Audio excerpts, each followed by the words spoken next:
esto con ella y contigo. Allá la quiero, a ti te olvidar. Pero si tú quieres, seremos amigos. Yo te ayudo a olvidar el pasado. No te aferres, ya no te aferres a un imposible. No, ya no te hagas, no, ni me hagas más daño. Ya no, no, no, no, no, no, no, no, no, no, no, no, no. Na, na, na, na, na, na, na, na.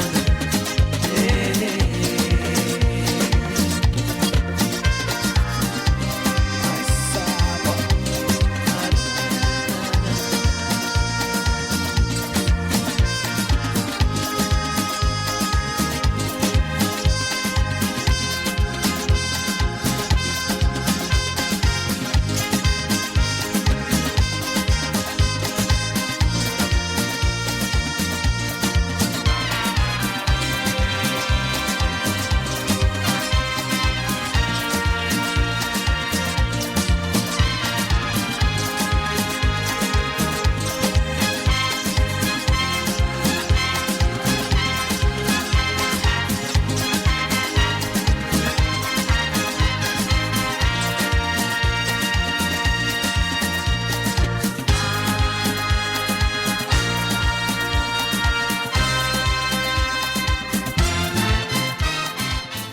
Belize, that's a win. Now and forever. Belize, that's a win. 8,867 square miles. Belize, that's a win. I love me country. Yes, I really love Belize. I do. Yes, I do. Ooh, I love me country. Yes, I really love Belize. I do. Somebody please tell Guatemala they left with Belize alone. Left with Belize alone. As Belize is independent, we accomplish it and we own. Somebody please tell Guatemala they left with Belize alone. Left with Belize alone. As Belize is independent, we accomplish it and we own. Our BDS no one tolerate them to come do as they please. From the Rio Honda to the Sarstoon River that belong to we. Our Belizean no one tolerate them to come do as they please. From the Rio Honda to the Sarstoon River that belong to we. Somebody please tell Guatemala they left with Belize alone. Left with Belize alone. As Belize is independent, we accomplish it and we own. Somebody please tell Guatemala they left with Belize alone. Left with Belize alone. As Belize is independent, we accomplish it and we own. Belize, that's a win. Now and forever. Belize, that's a win. 8,867 square miles. Belize, that's a win. Now and forever. Belize, that's a win. 8,867 square miles. Ooh, I love me country. Yes, I really love Belize. I do. Yes, I do. Ooh, I love me country. Yes, I really love Belize. I do. Somebody please tell me we neighbor they left with border alone. Left with Belize alone. As Belize is independent, we accomplish it and we own. Somebody please tell Guatemala they left with Belize alone. Left with Belize alone. As Belize is independent, Belize, that's a win. Now and forever. Belize, that's a win. 8,867 square miles. Belize, that's a win. Ooh, I love me country. Yes, I really love Belize. I do. Yes, I do. Ooh, I love me country. Yes, I really love Belize. I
and a very pleasant good morning to each and every one of you. Thank you so much for joining us this morning.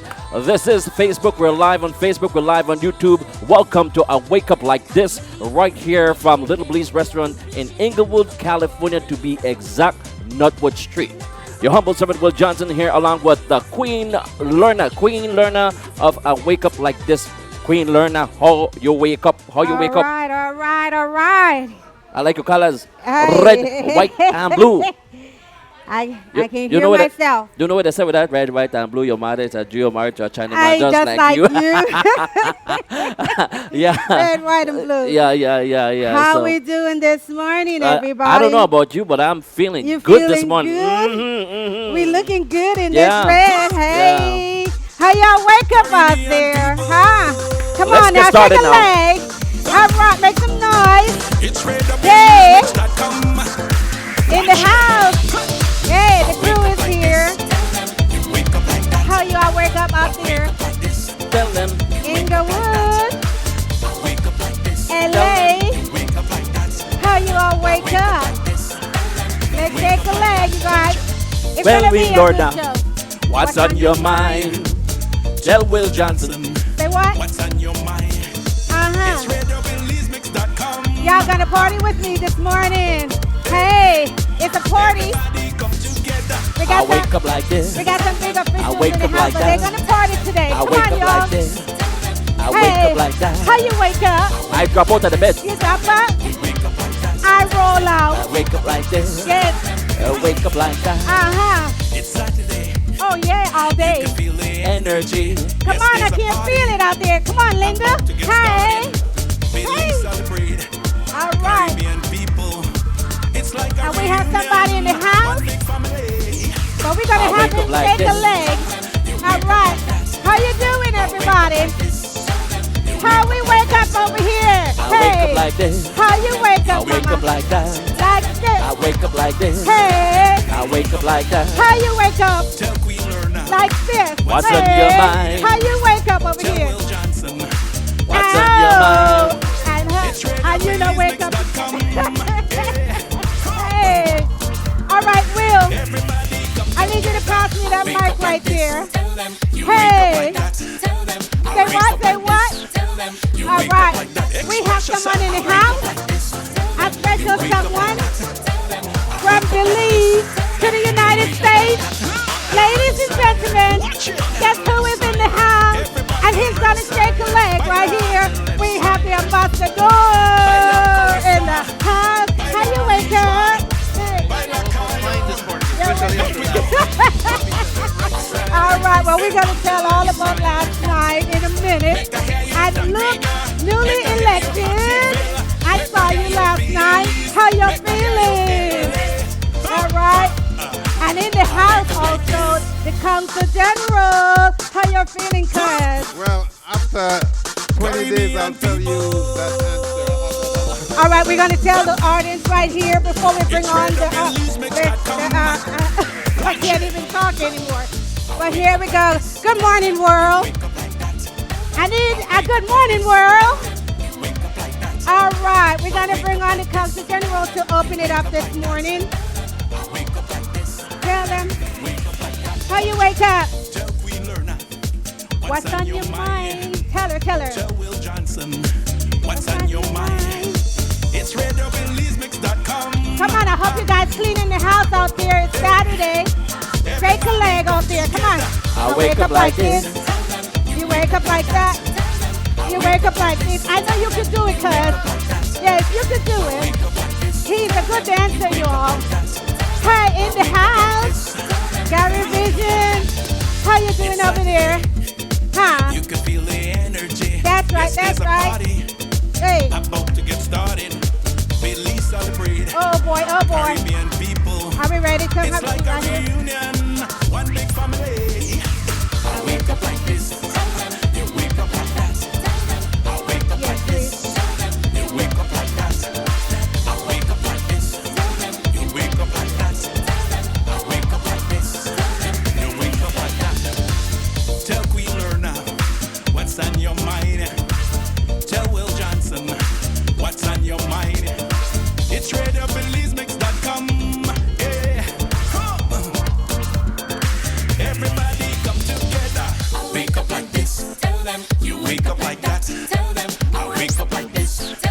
You wake up like that. Express yourself. I wake up like this. Tell them. You wake up like that.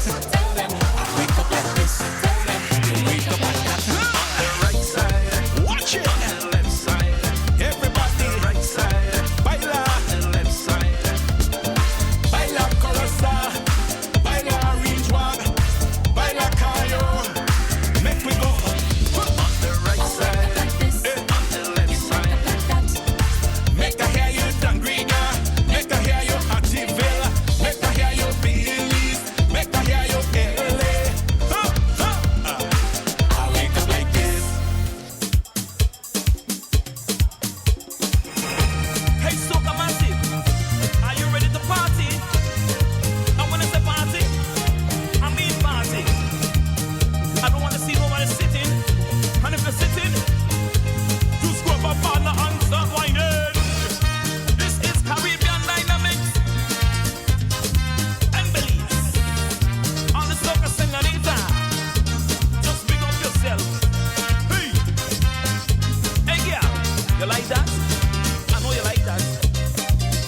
All right, folks, I want to thank you so much for joining us once again here on Break the Belizemix. We're coming to you live from Inglewood, California. And a wake up like this, we're getting down this morning. We're bringing you, we're giving you that September feeling, that party feeling, because it's happening this weekend right here in Los Angeles, California. Folks coming from all over, flying from New York, from Chicago, from Miami. And we want to welcome them to this beautiful, beautiful Los Angeles, California, where we're going to be having a big, big drum on Sunday. But first, I want to pass the mic over to the one and only Queen Lerner, the host of A Wake Up Like This. Good morning, Queen All Lerner. right, guy. Good morning. How you doing, Mr. Busy? I am feeling on top of the world. I'm in the mood. You in the mood? It started last night when Mr. Yes. Roland Hua Flagger started to lead the crowd wrong and wrong in the area. Oh, Yeah. aim me to go on, bud? Yes, man. Yes, man. Yes, man. I surprised it up this morning. Why? Good morning. Good Are you morning sure to you're you. there?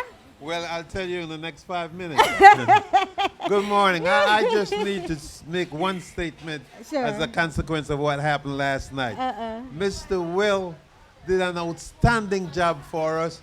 Unfortunately, we neglected to mention. What? neglected to mention his participation. He was everything for us last night. Everything. And I can assure you, based on the person I'm about to introduce next, she has assured me it will never happen again. Ladies and gentlemen, my fellow Belizeans, I want to introduce to you right now the new incoming Consul General for the Los Western Angeles. region of the United States, Miss Linda Lewis Brown. Y'all make some noise up in this house.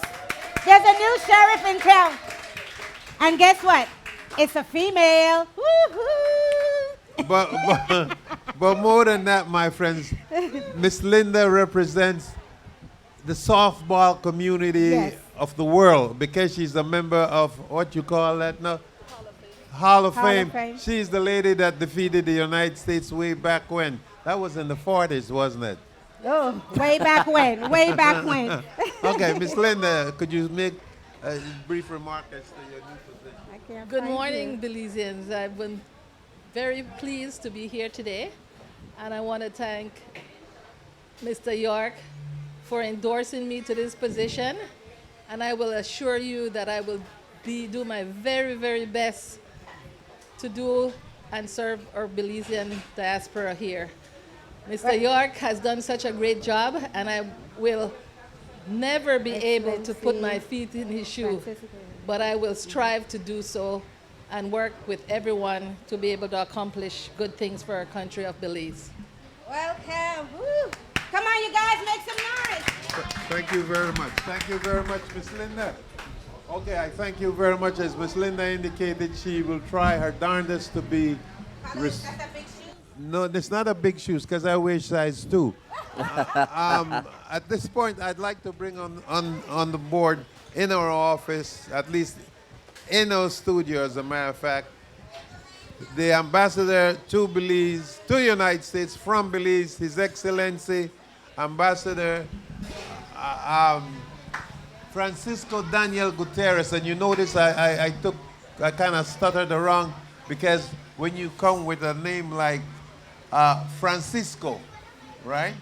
Daniel Gutierrez, it has a mixed bag. And so you know he's from my hometown, San Ignacio. Say, I'm a Kaya boy. I always want to point that out. Your Excellency. Mr. York and listeners, good morning, everybody. It's absolutely wonderful to be on the show with Radio Belizemix, but of course with another Kaya boy. You know, you can't go wrong. But go ahead. Yes, well, welcome to Los Angeles. Is this your first time here? Thank May you. I ask? It is not the first time I've passed through LA, but I've never really stayed in LA. So it's the first time, It's the really. first time stopping in. That don't count. Passing through. They don't count. They don't I count. passed through Afghanistan, but I can't tell you I've been there. My friends, Mr. Ambassador, we welcomed you here last night. Will Johnson did a spectacular job in covering our function yesterday evening, which was the opening of, and that we do annually in terms of the September celebrations. But you being new, first and foremost, how long have you been at the embassy? I presented credentials in July of last year, so a little over a year. Okay. Prior to your going to the embassy as the ambassador, share with us what you did prior to that period. Well, before coming to the United States, I served for about a year in the office of the Prime Minister, working in areas of economic development and Belize's representation to the Caribbean community. So that is what I did immediately before coming. And of course, before that, I spent my life in the private sector. Okay, but you mentioned just now the economic life of the country, and last night we had a conversation with respect to the same subject matter. Share with us where we are in terms of the economy of Belize as it presently exists. Well, I mean, if we go back a bit, most of the region, most of the Caribbean region, and indeed parts of Central America were hard hit after the 2008 collapse that affected the world really. Belize was able to come out of that period with not being affected as badly as many of those other countries, and that is basically because our economy was robust and our economy was diverse. We have agriculture, we have business process outsourcing, we have oil and gas, we have tourism, we have the banking sector. So unlike many of our brothers and sisters in the Caribbean, Belize's economy is diverse. It's a mixed economy.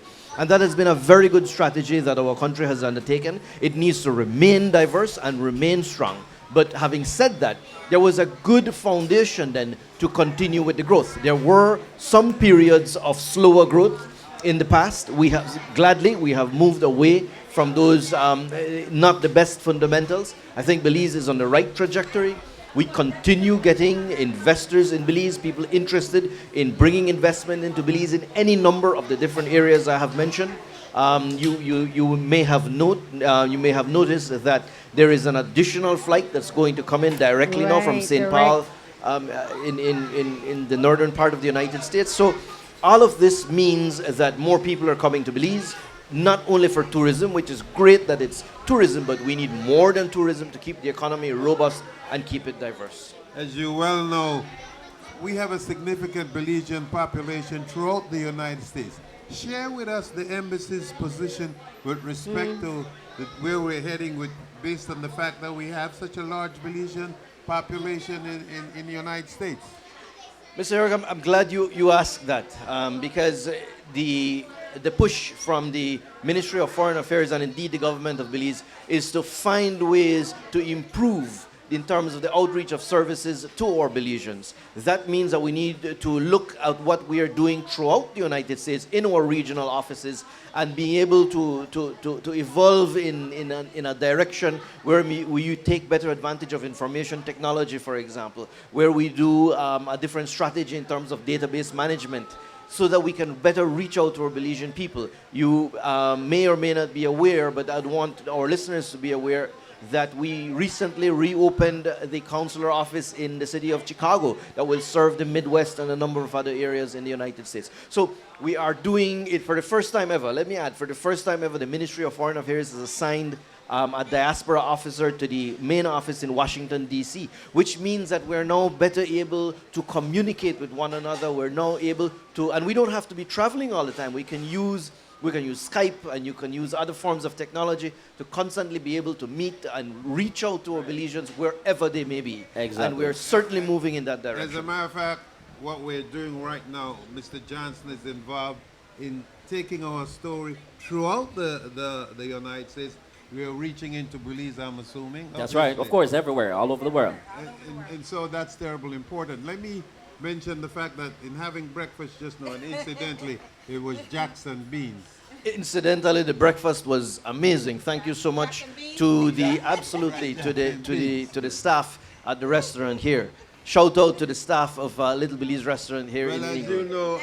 as you know, I put the beans on for Sav. Uh-huh. So that gives. He was here late last night. Yeah, A yeah. talent, a talent we did not know about, you see? Didn't sleep. How many hours? We're not going to talk about my hours.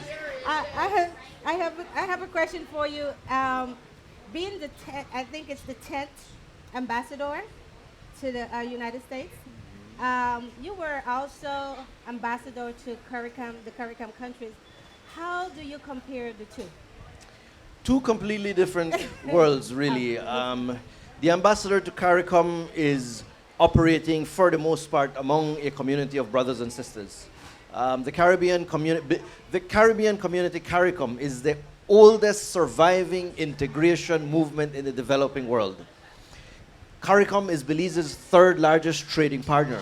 We are selling everything from crude oil to orange juices to milk-based products and any number of different things into the Caribbean, and that keeps growing as we speak. Belize will keep growing into the Caribbean. Right now, we are trying to get the set protection for Belize's sugar, which will be so very good for the northern part of the country of Belize. So CARICOM operates at a different level in the sense that we are talking to brothers and sisters, we're talking to a group of people and nations, and we're basically singing off generally the same hymn sheet. Washington is slightly different. Interestingly enough, CARICOM is an outgrowth of the West Indies Federation that we attempted to structure in the early 50s that never really got off the ground. But in your new assignment, it's no longer new. What do you view as the most pressing issue impacting our community here in the United States? Well, I'll tell you, I think it is important for the Belizeans in the United States to understand that economic development in Belize is happening now. And we need them to take their rightful seat at that table. We need them to participate in the growth of that economy. Yes, it is great that we're getting foreign direct investments. Don't get me wrong. It is tremendous that we have tens of thousands of Americans and Canadians and foreigners choosing to come to live to Belize and invest their money in Belize. But we want Belizean Americans to also play a critical and key role in that. And whereas I understand that you turn on the news and you see all this slew of bad news, I understand that. But there's a side of what is happening in Belize that I urge you to get connected with, because there's a lot more going on than what you see there. Right, I'm glad that you mentioned that, because all we hear is the badness of Belize coming over the news. So we need to see more of the good side coming out of Belize, and that is why we have your help in making the world know that that is not all that is in Belize. A while ago, we had breakfast, and you had a conversation with a individual who, in fact, is involved in coordinating the Curacao Diabetes Association. We have diabetes organization, we have cancer organization. We need to, in fact, bring these various groups together, particularly in light of the fact that for anyone to receive a donation, a significant donation in the United States, the first question is, do you have a 501c? And that is terribly important for you to, in fact, receive any type of donation or for folks to become engaged with you. So I envision the embassy through the various consulates and honorary consul's office to, in fact, become involved in coordinating an aggressive effort to bring the various groups together and to provide the kind of support that is so badly needed, because as you know, we are impacted by the various problems as it relates to health in Belize. You're right, CG. I'll tell you, in 2018, with the state of affairs in terms of technology and the access to it, there are no longer any excuses. It can and must be done. The Embassy of Belize, working very closely with our offices in New York, Miami, Chicago, Los Angeles, or wherever our offices may be, must be in a position to bring our different Belizean groups together. because these people are essentially working for the good of Belize. We're very grateful for their efforts, but we must do a better job of linking them. Let me talk briefly about what happened yesterday, because last night was a rather significant evening, you see. We had a situation whereby, and these folks all have a Belizean connection, right? Some of them might have been born in the United States, but at the end of the day, they view themselves as Belizean, that the statement was made. For instance, Natalia Barrow, who was born in the United States, but she just graduated from the U.S. Naval Academy, and she goes back to Belize frequently, and her initial statement was, I want to have my fried jack every time. Every time. So there's a relationship there. Then we had someone who's a major in the Air Force. Then we had a sergeant in the Highway Patrol. And then we had someone who, in fact, works for LA County Diplomatic Division. But tomorrow, and you might want to Yes. comment some more as to what takes place tomorrow. Right. First of all, tomorrow we are looking forward. Before we get to tomorrow, can we just get a few questions? Because I know someone in the audience have questions for him, and then we can wrap up about tomorrow activities. Certainly. Miss Burks, do you have a question now for the ambassador, please?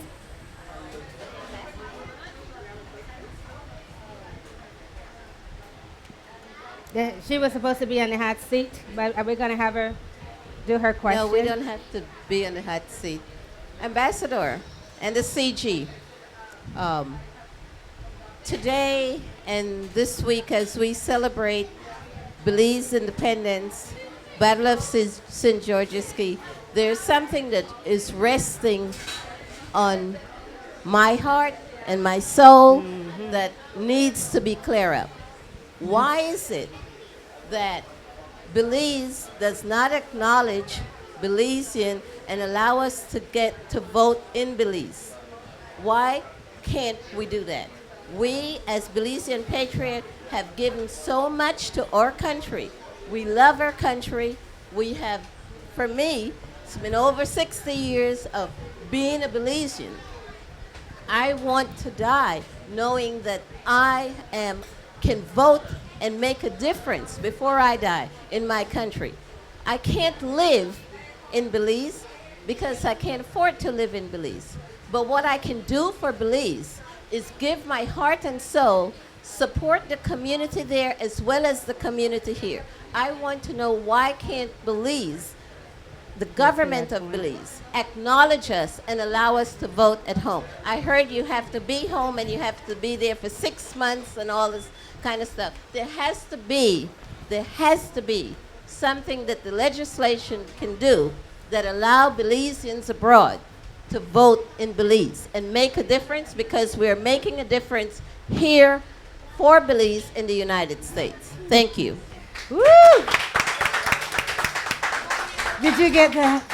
Who wants to go first? Well, of course, he's the senior person. As the consequence, I'll have him do the responding to the Right. question. Well, first of all, first point, where did you go? I'm sorry. Ms. Burks, please come forward. Certainly that sentiment has been echoed time and again in the United States. You're not the first one to tell me this. It is the job of our diplomatic team in the United States to convey this to capital, and that is being done, and we will continue to do that, because the understanding needs to be clear in terms of what the position is. One. Two, there is a current situation regarding that, regarding the need to be able to change the laws and other things, if and when that will be done. It is a wider discussion.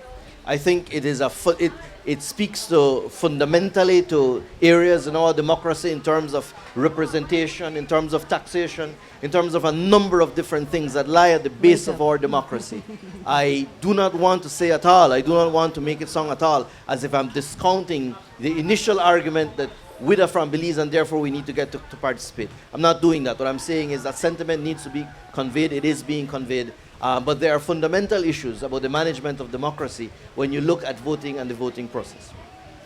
Let me just add to the situation that I recall when the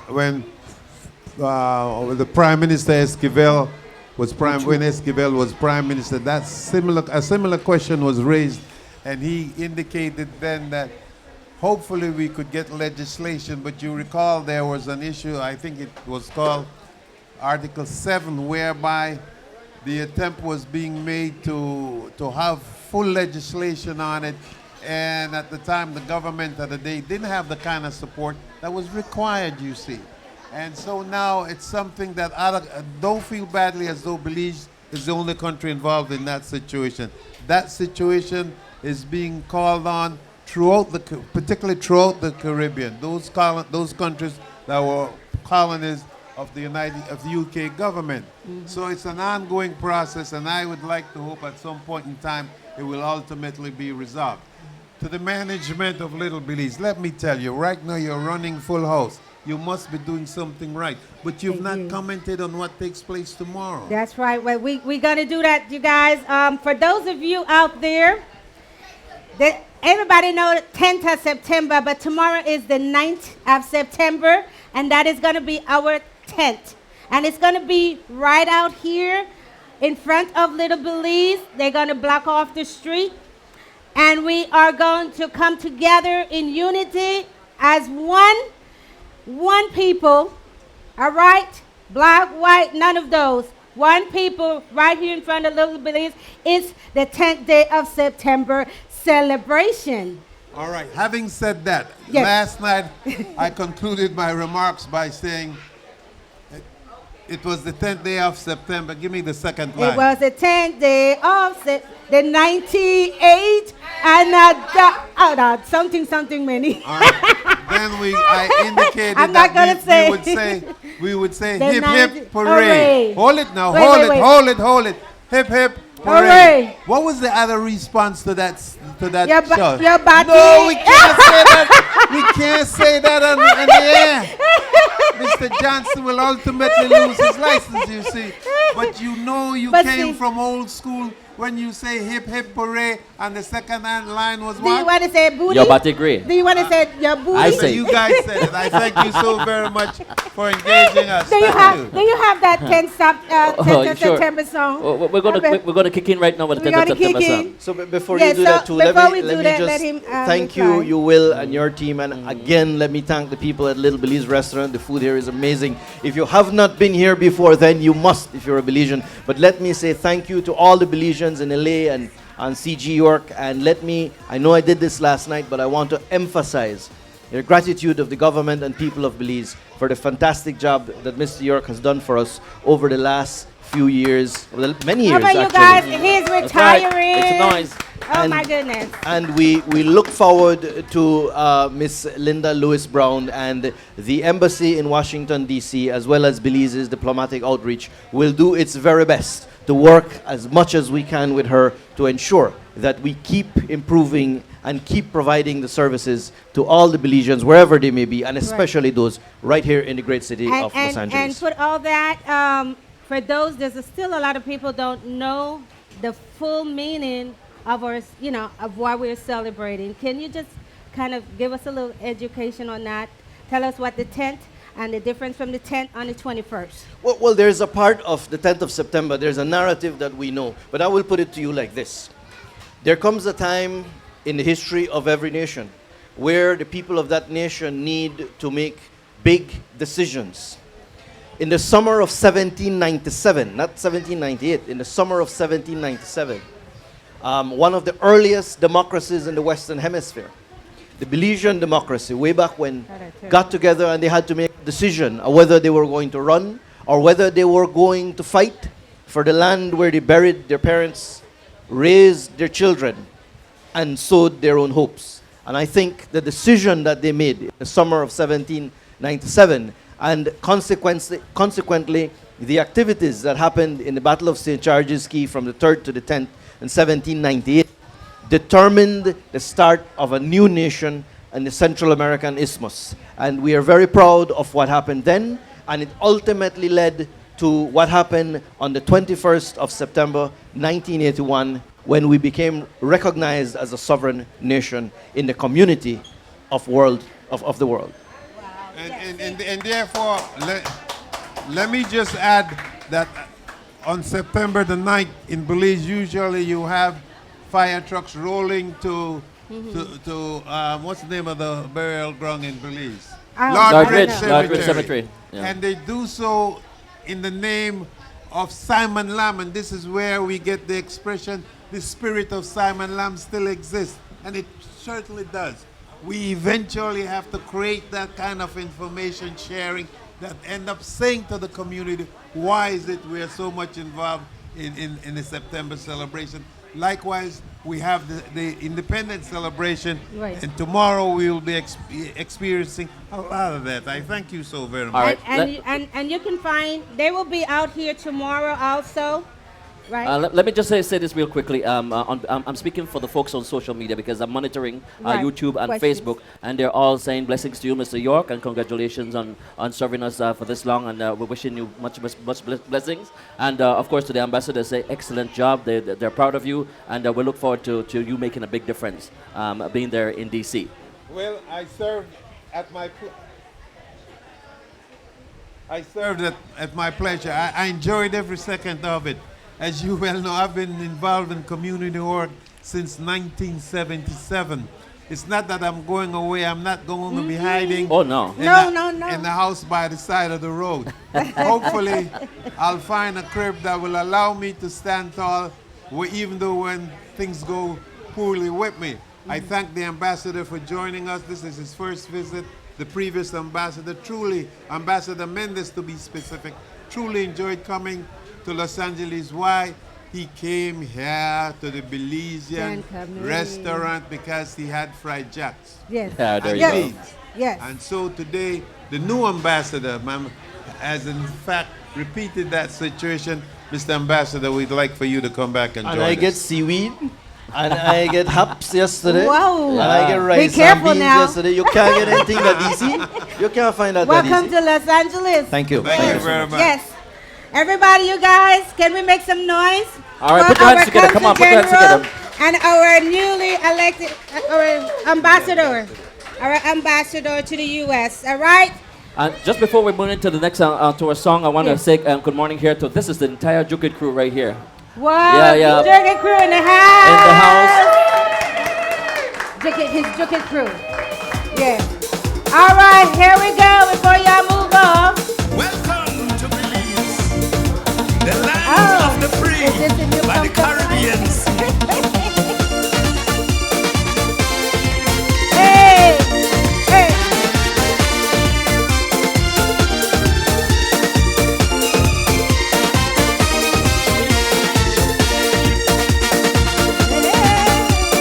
Hey, Lorena. Come on, get this back. Yeah, come on. I need more. I need more. No, those are mine. Those are mine. Bring them for The me. 10th day of September in 98 Anno Domini, when our One more. forefathers won the glorious fight, the battle of St. George's Key. It was the 10th day of September in We're starting 98 right here, Anno you guys. Domini, Right here, when right here, our right here. forefathers won the glorious fight, the battle of St. George's Key. So hail them, cheer them, let our royal voices sing and praise them as we march and sing Oh, we have- and shouting voila. merrily the battle of St. George's Key.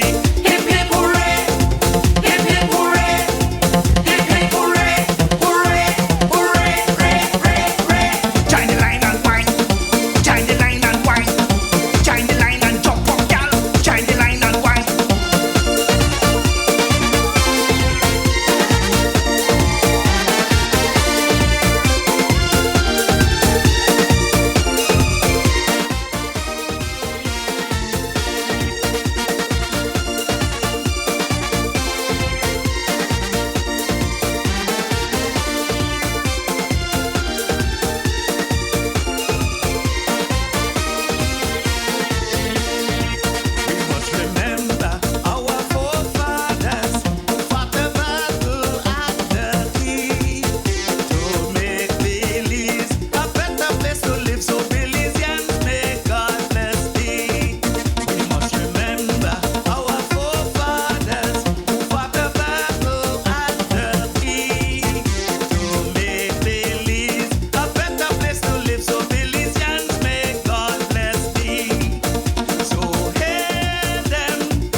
right, all right. How was that, you guys? Make some noise in the house.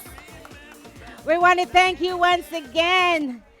Our Council General giving up his seat, but that's okay. He's still going to be here. I'm going to bug him. And visiting us is our elected ambassador to the U.S. Welcome once again. In the house, you guys, the information continue. We got to get serious with things, with our health. Diabetes is one of our biggest problem that we all have. And in the house, from the Corozal Belize organization, we have Miss Judith Mendez. Come on. Woo! All right, Judith. Would you like him on here with you, or he can come separately? All right, come on down. Also accompanying him, and this is where the unity starts, you guys. We are joining. We're getting there slowly but surely. They are working together, and he is from the Corozal Pride Foundation, working strongly with the Corozal Diabetes Association. We have in the house Mr. Fred Flowers. Welcome.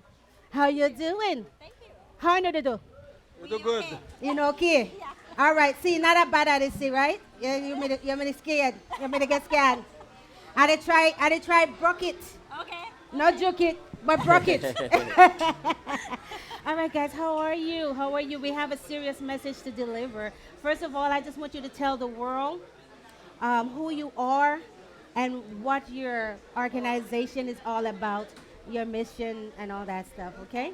Well, like I said, He wants to go first? Let me go first, that way I can Okay. introduce Judith to what we're trying to do here. Yes, just keep it a little close to your mouth. My name is Fred Flowers with Corozal Pride Foundation. We are a 501c nonprofit here in Los Angeles working with the country of Belize. Our nonprofit is a 360 organization. What that means that we are out there working with other NGO, other groups that are trying to do good things like what we're doing here for the country of Belize. So what we're trying to really do is get individual groups and members who are working with different situations that can help the country of Belize. For example, today we're working with Judith with the Diabetic Foundation. We also would like to reach out to like the kidney and cancer, community development, hurricane relief for Belize. And as a nonprofit, what we do Don't is worry about the noise. It's going we across. try to give awareness and also help these groups and individuals to raise funds for their cause. So that is what Corozal Pride Foundation is all about today. And your organization? Well, I represent the Belize Diabetes Association, and I actually opened the Belize Diabetes Association Corozal branch. And what the reason the Diabetes Association was Hold on organized. 1 second. All right. Yes, keep it. Yes, don't worry about Yeah. we have a full house, you guys. So, yeah. In 1991, the Belize Diabetes Association was organized. It was actually organized by other doctors, by primary doctors, partly because the incidence of diabetes had been increasing. Here we are in 2018, and sad to say, the situation has not really changed. I think the biggest problem is that we need some awareness. We need prevention. We need to have awareness, prevention, education, and support. We don't need to just take care of people with diabetes. We need to educate everyone about diabetes, and that's what the Belize Diabetes Association is aiming at. My branch, our mission is to do that awareness. Right now, we don't have the greatest statistics in terms of Belize. I don't want to give bad news, but in Belize, I mean, this 2017 there were 31,500 people with diabetes in Belize. We have a high incidence of diabetes within the North America and the Caribbean, and a lot of it, ironically, is that we're not getting that medical. We're not fixing the medical illiteracy that we have. In other words, we're not really educating people on what diabetes is all about. Because diabetes is really about self-management. It's about medical health. And like I always say, it doesn't matter if you don't believe in modern medicine, or if you believe in voodoo or whatever you believe in, as long as you believe, or as long as you understand what's happening in your body, or what high blood sugar means, I think that's like the first key. Just interjecting, you would ask someone who maybe 40 years old, because I've asked this question to different Belizeans about diabetes, and the information they know. For example, somebody would say, oh, I have the good diabetes, I don't have the bad one. I have the good diabetes. You know, oh, the kidney caused you to have diabetes. Or I got stressed out because my high blood pressure, and that's why I got diabetes. These things we need to correct those things. Exactly. We can't continue to have people saying things like that and don't correct them. And this disease affects, in fact, the information affects all different ages, all different social levels, economical levels, national level, and global level. So we need to do a change about that. We need to, and that's what the Diabetes Association is aiming at. That's what we're doing. Wow. Yes, and Let me just take this opportunity Yes, right here to inform the folks on the panel that you have a crystal clear sound that people are hearing right now on YouTube and Facebook. The restaurant is really crowded. Don't worry about it. Just keep on doing what you're doing, because everything I have here is what everybody is hearing. It's crystal clear, and we have you. Thank you so much. Thanks. All right. And those are valid information. When someone say that your diabetes is borderline, can you tell the audience what does that mean compared to you just have the levels? You know, sometimes they say it's high. I still don't understand when you say, oh, it's way up there, and they give a number. I don't. Right, and that's exactly my point. And this is not to, not saying what people don't understand, but that's exactly my. No matter what level where people don't understand it. So, for example, pre-diabetes is at a level where, and again, it's it's a global number. So, pre-diabetes means that you're not quite diabetic yet, but if you take care with your diet and exercise, you can maintain and stay without having the actual disease. Or I'm going to put you on medication, huh? Yeah, you won't be put. In fact, that's the first step. They try to get you to take care of yourself through medication through diet and exercise and understanding the disease and how you can help yourself before they go straight into medication. Because again, diabetes is about self-management. This is something everyone can take care of. They just, at least back home, they look at it like, well, you have diabetes? Oh, well, everybody have diabetes. But we can't look at it that way. No, it's a killer. It is a killer. Yeah, all right, don't take it lightly. All right, so basically, you are here today to deliver this message to the people, but you also need the people help. Yes. So we need to bring them in. We need to draw in more helpers that's out there. So can you tell them how they can assist? Sure thing. So Corozal Pride Foundation is about community. And today what we're trying to do is get the Belizean, especially here in California, to partake. So we are asking for volunteers and members to join us, so we could actually work in a bigger group. You could visit the site at corozalpridefoundation.org. Most of the information is out there, or you could also contact me. Can I give out my phone number? Sure. 323-304-2861. And like I said, the idea today is to try and get the community to come together. So if you're working on a project by yourself, you'll find it very difficult because as an individual, nobody notices you. As a group, you have more support. What is that number again? Say that number again. 323-304-2861. 2861. Yes. All right. So the whole concept right now is to get people, and I've been at several celebrations here where I see small groups, Cancer Association, the Kidney Association.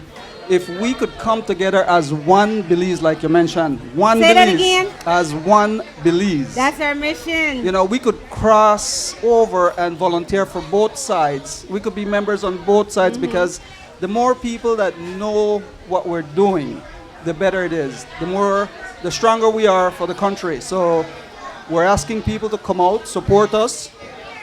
We're looking for volunteers and members. And if you have a project that you thought maybe it's difficult because only you want to try it, then come see us, because chances are, as a group, we could put our heads together, come up with a plan that works for the country of Belize.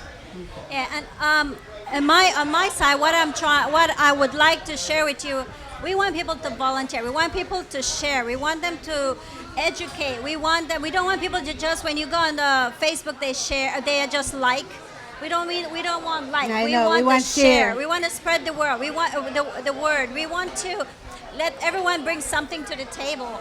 A quick point here is, for example, in LA, we have a lot of Belizeans, but we don't have a Belize Diabetes project in LA. There is one in New York. It's run by volunteers over there, Vanessa Jenkins Young. And they actually just recently went back to Belize and did a mission. And in LA, for example, or in California, maybe we could start a BDA California, BDA LA. So we're asking Belizeans, the community, doesn't have to be specifically Belizeans, to come together, even it's to help organize it, so we can send supplies and do resources, have the resources to help back home, because that's the biggest problem. We don't have supplies, we don't have resources.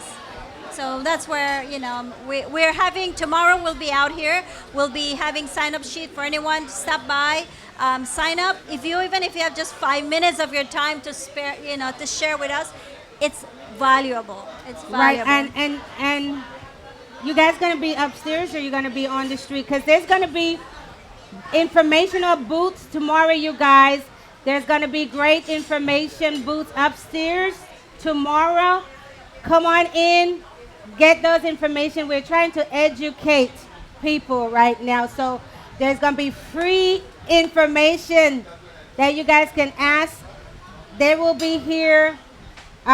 Immigration attorney will be here. So there's going to be information that is needed for our community. We need a lot more. Yeah, we need Teachers. Belizeans to help Belizeans. That's Yes, right. We don't need the outside. We need Belize to help Belize. Right, and right now, I need you to kind of like tell us some of the programs that you guys may be running to educate people, stuff that you offer. Okay. For example, in Corozal, we get involved with every, we have I have a staff there at the You have at a the staff? brand. Okay. Yeah. They're open Monday, Wednesdays, and Fridays. And what we do for the community is we go around, we get involved, we promote. We actually go to fairs, health fairs. I actually have a pilot program which I'm actually working on, focusing on education in Corozal. And we also sell monitors. We do finger sticks. We do blood pressures. We're doing that extra thing that, people, a lot of people go to the hospital to just get their finger sticks. And they could sit there and wait instead of just, they can come to the office, get a finger stick, a small fee, obviously, and they would know what their blood sugar is. Right, and that's what I was going to ask, because I know in Belize a lot of people can't afford these things, and that's why the numbers are so high. Yes. And so with your program, are you guys working with these individuals that cannot afford? Well, this right at this treatment? time, the Belize Diabetes Association in Belize City, we have the economical monitors, which is the Solus V2 glucometers. At this point, we actually sell it at a reasonable price, so people can afford it. We're trying to raise funds, and that's why we want more collaboration. So at some point, we can actually give people, we can actually help people, we can follow people, to our fellow Belizeans, so that they can have better understanding of their disease and know their numbers. Okay, sounds good. I know you guys, we're not going to get into statistics because there's a lot going on with those numbers, and it's ridiculous. So we got to stay away from that. But I want you guys one more time to just plug it in everyone's ears, your specific mission out here, what you're trying to do. First, we're going to start with you once again. Yes, so our specific mission, actually we have several, but our slogan for Belize is building a better Belize for the next generation. And I think that says it all. Our goal here is to try and get people to collaborate, come together, and work as a unit so we could solve some of these problems we have in Belize. The nonprofit goal generally is to raise awareness as well as to help out with grants. So having volunteers out here in LA helping us put these grants together, help us market our projects is something that we're looking that we really need today. So that is part of what we're trying to do here, is to get the awareness out as well as get people to come out and support the cause. And I will say this, that I know that there's a whole bunch of retirees living in LA with nothing to do. So here's a good chance to come on board and become a volunteer. We know that there's also a lot of retirees that are professionals in different fields that can be useful. So we're calling you to come out and support this cause, because we all need the help to get it off the ground. All right, all right. And once again, he is from Corazal Pride Foundation. And your number is different from hers, and they can reach you. Yes, they can reach me either on the website or on my phone number, either way. And if I don't answer, please just leave a message. All right. And Judith, one more time, straight shot to the people, what you need them to help you with, and come on now. Okay, my biggest focus right now is to get a group here in Los Angeles to come together to create a Belize Diabetes Association, Los Angeles or California, so that we can start working from here to give back to Belize, to the diabetic projects over there and the association. My number here is 818-415-2343. You can also check out our Facebook page, which is Belize Diabetes Association, CZL. CZL. Can you repeat your number again? 818-415-2343. 2343. Okay. Yes. Yes. Right, and they also have a good website with all the information, all the statistics, and everything on there. So go on there. If you remember that website, can you just say it real quick? Yes, it's CorazalPrideFoundation.org. All right. And my website is corazaldiabetes.com. All right. And you guys, we can get lengthy with this because we all need it, but tomorrow we will go lengthy in your conversation. They're going to have information, flyers and stuff that you can have. But this is what we're talking about, coming together, help each other, and make this thing work. Let's have one big Belize. Join the circle, you guys. Come join my circle. We got to do it. Ladies and gentlemen, once again, from the Corazal Diabetes Association, Miss Judith Mendez, and also in the house, once again, from Pride? Corazal Pride Foundation. You are here with me on A Wake Up Like This. Woo. No, you have to dance a little bit here. Come on, come on. Hey, hey. I wake up like this. You wake up like what? You wake up like this. You wake up like that. Hey, hi, Clyde. Thank you, Clyde. You wake up like what? Hi. Tell Queen Herna what's on your mind. Tell Will Johnson what's on your mind. Uh-huh. All right. One more time. Buddy House, here we go. Move it down. Hey. So here we go. Well, I wake up like this. Come on. That's right. How you wake up out there? You wake up like this. Tell somebody. Say hi to somebody. If you can help somebody, make that phone call, you guys. All right. We're going to play a few music in between here and say hi to some folks online. And we're going to come back with a big one, you guys. We're going to come back with a big one. We're doing all right. We're doing all right. One more time, you guys. Work it. Hey.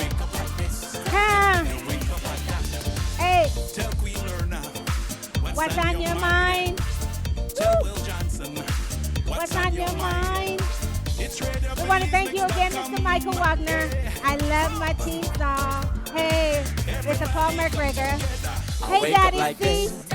I think wake you have up a like that. birthday coming up today or tomorrow. Happy birthday to you. Huh? How you wake up over there? Miss Verona first. We thank you. And not yet. Left side. On the right side. Hey, I think we'll miss it. Hi, Hatcherville. And stay tuned, you guys. We're going to have the big grand opening at Bombay #1 in Hatcherville. Bombay #1 Hatcherville coming soon. Yes, that's where I'm from. Hatcherville gal in the house. I wake up like this. Thank you very much. All right. In the house. Fitness in the hood. Holla. Uh-oh. I know you guys working out at home, right? Come on. 5, 6, 5, 6, 7, 8. Huh? Holla. Holla. Ladies and gentlemen, I'm looking for. Guess who I'm looking for? Where is he? I don't see him. They're outside. I'm looking for Mr. Patrick Barrow. Rogers. Barrow. Patrick Barrow. Ladies and gentlemen, I'm looking for someone. Who? Patrick Barrow? Rogers. Oh, Rogers. Okay, Mr. Rogers. Okay. I don't put two Patrick there. There's a Patrick Barrow and a Patrick Rogers. We'll All bring right. up the All other right. Patrick so, later. So let's bring in Mr. Patrick Rogers. So, there you go. Yes. Welcome. Ladies and gentlemen. Good to see you, sir. Again. Hi, how are you? All right. Look, he's going to have to shake a leg before we get into anything Let's serious finish this song right here. Holla. Let's go, Mr. Patrick. Holla. Come on, Mr. Patrick. Let's go, Patrick. Holla. Come on. That's Little Junior. Huh. What you say? Say what? Holla. Holla. Let's go, Cherry. Come on, Will. Holla. Come on, Patrick. Holla. Holla. Holla. Hey. That's right. That's how we do it, you guys. We mix up the seriousness with the fun, and that's for the stress. There's too many people dying of stress. Come on. Hey. I like that solo thing right here. I like that. Hey, say what? Hey. Juke it. Juke it, Will. Let me see how you juke it. Yeah. Waistline, Will. Ooh. Yeah. You see that? All right, Mr. Patrick, how you juke it? How you juke it? He said he's out of character, and that's what I want. All Thank right. you. Okay, so we're going to woosa, and we're going to bring back... Breed. Okay, so ladies and gentlemen, in the house, we have from a third party. It's called BBP, and he's going to tell you exactly what party he is. We want to welcome in the house Mr. Patrick Rogers on his serious side. Give up, you guys. Give me a hand. Yeah. Thank you. Good morning. It's good afternoon. Elaine. Greetings, Brother Will and Sister Lerna. I want to first off say congratulations on this global platform you afford us to get the message out. And being here in LA, it's certainly a pleasure to get to address the audience in attendance here and the audience listening over the internet. I hope to do justice by shedding some light on some of the matters pertinent to Belize as a nation, and also address some of the issues I heard you raising about diaspora and involvement in affairs back home. So yes, it's a pleasure to be here, and I will answer any questions asked. Right, and first of all, tell them, I didn't know if you tell them the party that you belong A bit to? of background on the BPP. What has happened is that every election that have been held in Belize, there have been independent candidates contesting these elections. However, everybody knows it's an uphill battle, and so you'd find candidates would run 1 or 2 times and give up. Now, both parties, in their turn, as we have learned, it's like you flip on 1 cent. In no matter if the head or tail come, the value you're getting is 1 cent. And that is what we have with those 2 parties in Belize. They have inherited one system that we call one colonial system that we're still living today under colonialism, which is why a lot of you are out here. Because had we pressed the reset button in 1981 and start decolonizing our territory, there would have been access to education for all and sundry. If you all would only understand the graveness of this situation, we have about 259 primary schools in Belize. There exist no more than 52 high schools. So that is the reason why we have 60% of our high school age kids that are not in school. So when you hear about Belize being the #3 murder capital in the world, it's a direct reflection on the fact that there's no safety net for our young brothers, because the majority of those high school age kids that are not in school are young males. So we're saying that this is a clear example that we're still living under one colony. Both prime ministers are serving the Queen. In a matter of Johnny Brissenda from the next government, he's been paid $90,000 a year as a member of cabinet. He's not been paid as a parliamentarian $60,000 a year like, Colonel Hyde or any of the other members. Because he's part of Her Majesty's government, and Her Majesty will not allow PUP or UDP to tax 100% of the corporations doing business in our territory. Now, I'm a degreed accountant. I went back home in 1991 to help Belize. Her hair spot at the time when I was high school told me Belize's biggest problem is the brain drainage. So as a young lad at 15, I said, I'm not going to be part of that problem. I'm going to go get my education and return home to help Belize. When I got back there, everybody want to teach me how to help myself. Everybody to tell me, stop waste your time and go run red or blue and you could win. Well, I have already won. I can never lose in Belize having one tertiary level education and coming from one family with land in Belize. I don't need anything more than I have. I need to see my people benefit, because when you hear about the economic indicators of Belize and GDP there and all them fancy numbers, that does not translate to real benefit on the ground, because at the heart of economic development should be the people benefiting. So human development has to be at the core of economic development. The next thing is the sustainability of the environment for future generations. That has to be a component of economic development. So we argue that Belize has expanded since 1981 to the benefit of the economic class citizenship that have bought our passport, gone back there with one little bit of money, and effectively dead raise. Because what they're able to do is bribe our ministers, get land free, and when they buy the land, they sell it to foreigner. Once one foreigner buy the land, it never reverts back to Belizean own hands. And our land is dirt cheap, and the source of power the land. But we were never taught that. You see, the British brought in the first economic citizens as the Mennonite in 1958. They were our first economic citizenship class. And look at what they have done. They are now our major economic force, but they focus on agriculture. Now we, Creole in Belize City, we suffer worse, because the poverty in Belize City is different from the poverty in the rural communities. When I did a PG, the head of the Maya Leaders Association tell me, Mr. Rogers, then talk about the poor Maya. He said, but you know, see no Maya no got nowhere for sleep.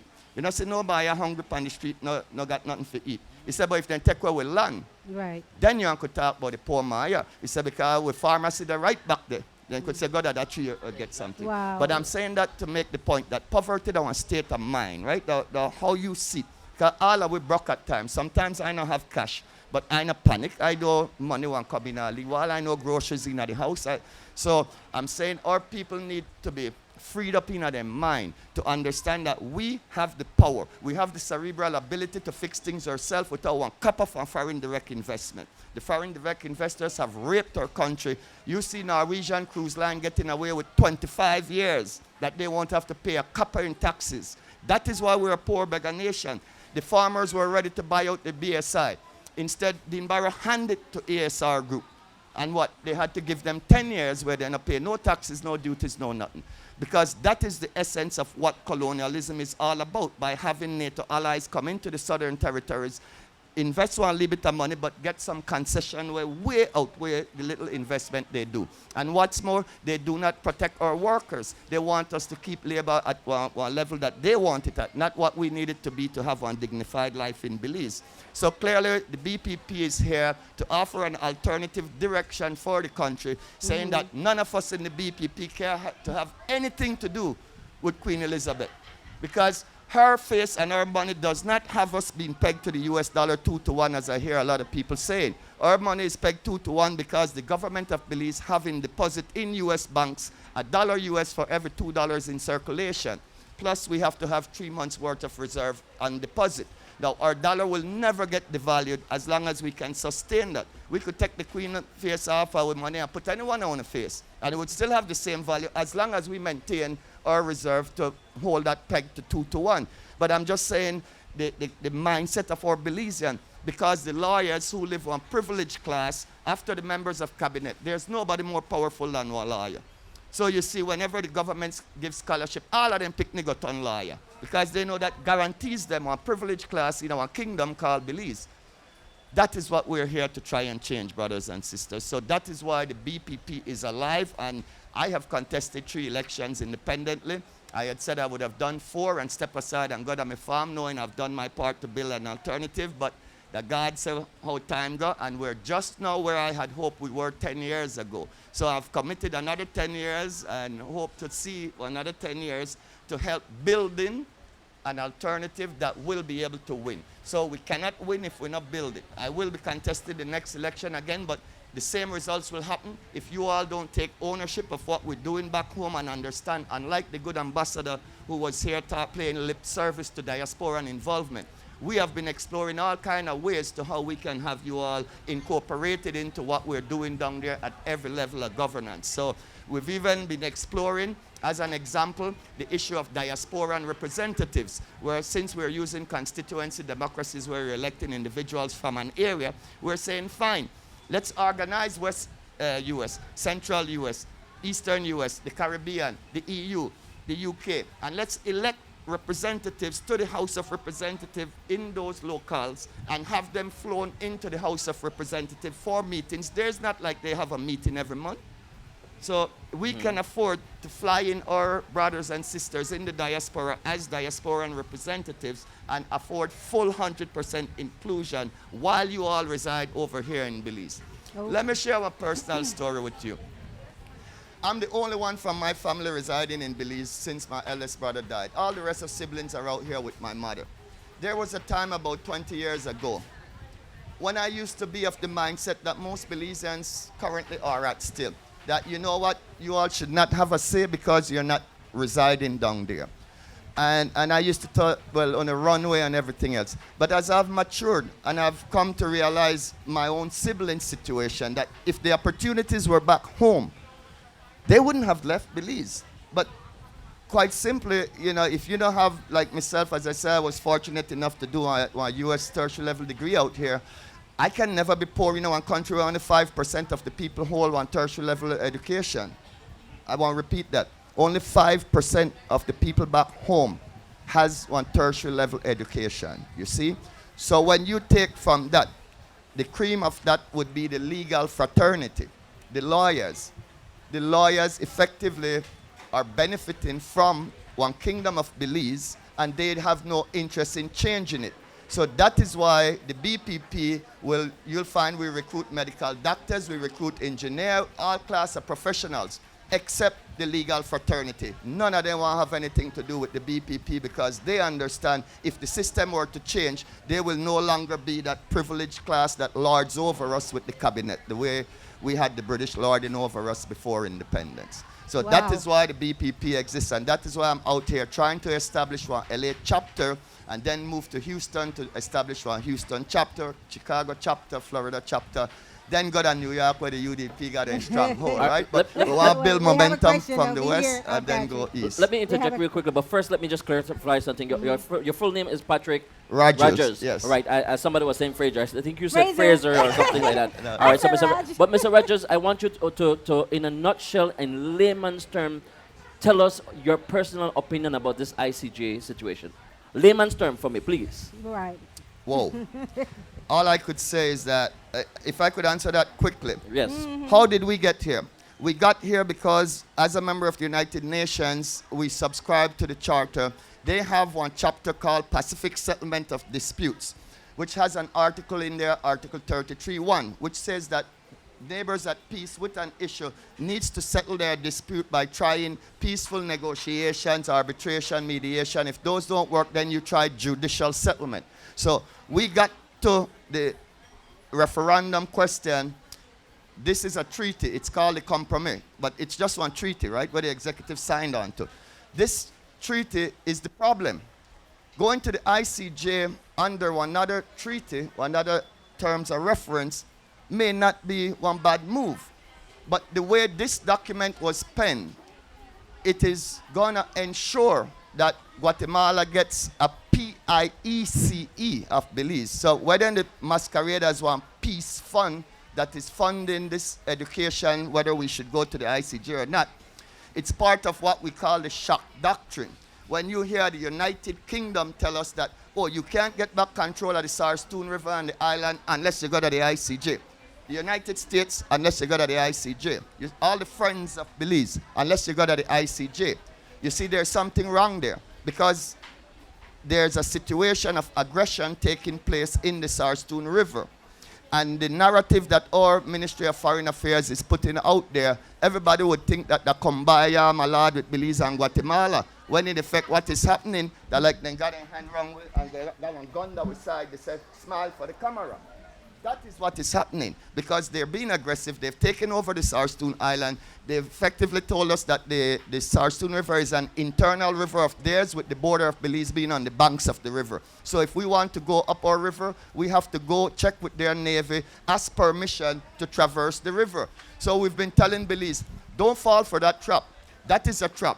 By us going to the Navy, asking permission to traverse our river, that is conceded that they have effective control of the area. Now, if we were to reach the ICJ, with Guatemala having effective control of the Sarstoon, they will say, well, only can defend the territory, only can exercise control over it. Clearly, you know, only need to look at giving that up. So we're saying that if you look at this thing from the time it was signed, we said, this thing is wrong.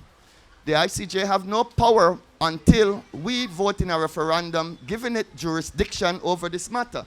But the terms that we have used is what is the problem. So if I could read Article 2 for you quickly, it says, the parties request the court to determine in accordance with acceptable rules of international law as specified in Article 38(1) of the Statute of the Court. Here's what the court are being asked to do. 3 things. 1, determine any and all legal claims of Guatemala against Belize. 2, declare the rights therein of both parties. And 3, to determine the boundaries between the respective territories and areas. So we are asking the judges to do 3 things. 1, to determine if Guatemala has any legal claims to Belize. 2, if she has legal claims, how much rights does that give her to Belize? And 3, based on those rights, how much piece of Belize she have to get to satisfy that legal claim, and then rights will go with it.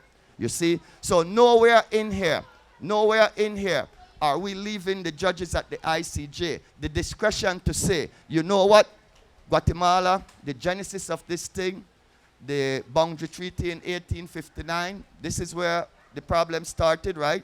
It started because England never felt she had to compensate for a piece of her past territory that she effectively squat on from Guatemala. You want to be real? There's 5 norms under colonization times. Before 1960 was referred to as colonization norms. The biggest and most respected norm under colonization time was rights of conquest, where I would come with my bigger army, fight your smaller army, defeat you, get you to sign one surrender agreement where you cede the territory to me, the victor. Rights of conquest, the most respected norm. But there was also another norm of monetary compensation, where you see the U.S. paid the French 15 million for the Louisiana Purchase. The U.S. paid for Guam. The U.S. paid for Florida from Spain. So monetary compensation was a norm to have territories change hands between European powers. There's a third norm under colonization time that is called succession. Succession is when the independent countries on this side of the world claim to have inherited the rights to all the territory that their colonial masters had before they attained independence. So when Mexico fought and got their independence from Spain, she effectively claimed all the territories that Spain had control while they had the territory. So those are the three most respected colonization norms. But Belize defense is none of those three. Belize defense that two ticklish colonization norm, and one of them was only practiced by the British. That is called acquisitive prescription. Acquisitive prescription now a pretty word for squatters' rights. The French never used that, the Dutch never used that, only the British use squatters' rights, where they know they have the bigger army than you. The army not there currently, but they're at Jamaica. And they just come start squatting on your territory and watch you. And move further and move further until they get you to the table to acquisite to the prescription that they have on your land. So that is why this boundary treaty is called our defense of acquisitive prescription, where we got Guatemala to say, yes, England, that for you the land. Okay, all right. So before we run out of time, I want to get in these main questions that the viewers have out there. Okay. And you know, one of the main ones that we are having problems with that Ms. Verona Burks had addressed. And I need to, right. The Belizeans over here and their rights to vote when that day come in September 20, I mean, not September, it's April 10th. April For 10th. the referendum. So can you just touch on that topic for us as far as Belizeans here to vote over there for that cause? And if we say no, yes, what is our result? What do you expect there's to two do? things I'd like to say on that. One is that the government can just go to the House and in one day tweak whatever legislation is needed. You see, the same way how they passed one legislation preventing us as the BTV with Brother Will to go to the island. Recall that legislation that they passed. Well, I'm saying that the government has the authority to make one special resolution by way of one special law that would allow the diaspora vote to be counted in this referendum. However, I want to say this to you, brothers and sisters. The way our referendum act is penned, it's not binding on the government. So, understanding that it's not binding on the government, you all don't have to wait to be included. The thing is that you all can do like Audrey Matura had done one mock election, referendum as to whether or not to support offshore drilling. You all can effectively conduct one mock referendum out here on the same day and give your results to the government. I'm just saying, because we could holler what we want, but we're not in a position to effect legislation to ensure it happens. And there's a short time to go. And they won't include you all, I assure you. No care how much sense it makes, they won't do it. But you all can still let your voices be heard by taking ownership of organizing something out here and sending in the results that you have. You could poll at different locations like here, where people stop by to poll their, feelings on it, yea or nay, and then have that being added to what they have back home. Believe you me, I think it would carry some weight, because it will show the level of commitment that the diaspora have to be counted in matters of major importance to the nation. Right, and also as Belizean, this is just a basic, this is a good question, straight to the point. If we vote no, what are we expected to, the viewers want to know, what will Belize become if we say no? Because, no to ICJ. So what do you think we should expect? Well, you see, Sister Lerner, the problem that I have is that they have make it like, if we vote no, you want war. Right. That is crazy. Right, they're saying that we might be invaded. That is crazy. What is your... This is a collection of writings that they have put out that they claim kind of would show that we should go to the ICJ. But I take everything with one grain of salt. But why I carry this book around with me? Because in this book, one of the 5 foreign ministers that the PUP had wrote an excellent piece in there that speaks to what we like to talk about. Because what we like to talk about is the fact that there were some genocidal generals which agreed for Belizean land that established a hardline position in 1974. They said there can never be any settlement of this dispute unless Belize cedes land. So we do not accept that negotiations, arbitration, mediation were being done in good faith, because you had one hardline position, but generals were not really reflective of the views of the Guatemalan people. As soon as they got their first democratically elected president in 1985, Benicio Cereza, he started the process of real negotiation in good faith at the executive level. And what he started, the subsequent democratically elected president, Jorge Serrano, he completed. So we got our independence accepted and our sovereignty accepted by the Guatemalans due to the efforts of two democratically elected presidents, since democratically elected presidents started being elected in 1985. The problem is that Jorge Serrano was given the Maritime Areas Act as a concession on Belize part to take back to his Congress to ask them to now accept Belize territorial integrity, seeing that the Maritime Areas Act effectively gave up some seas to them and continued the free use of the Ranguana and Zapadilla Keys. What happens is that the generals were still in control of the Guatemalan Congress, and they rolled Jorge Serrano out. They kicked him out of government, and they said there can be no settlement without land being ceded. So Jimmy Morales, who you see as their president right now, could have never been president if those genocidal generals who agreed for Belizean land didn't put their support behind him and elevate him to the presidency and have him like a puppet. So today we are saying Guatemala will not war with Belize. Never, ever, ever. Okay, so the fear that we have if we vote no, you are saying that that's not an invasion of No, no, they won't be stupid enough, because we're both members of the United Nations, and as I explain to people all the time, they think England can look out for we. Our country has one special clause when we were given our independence, because our third defense at the United Nations is self-determination. Number one was acquisitive prescription, 2 is historical consolidation, 3 is self-determination. This very document, a resolution passed in 1980 by the United Nations General Assembly that mandated that the United Kingdom give to Belize its independence before the sitting of the next session, which they sit in November, December.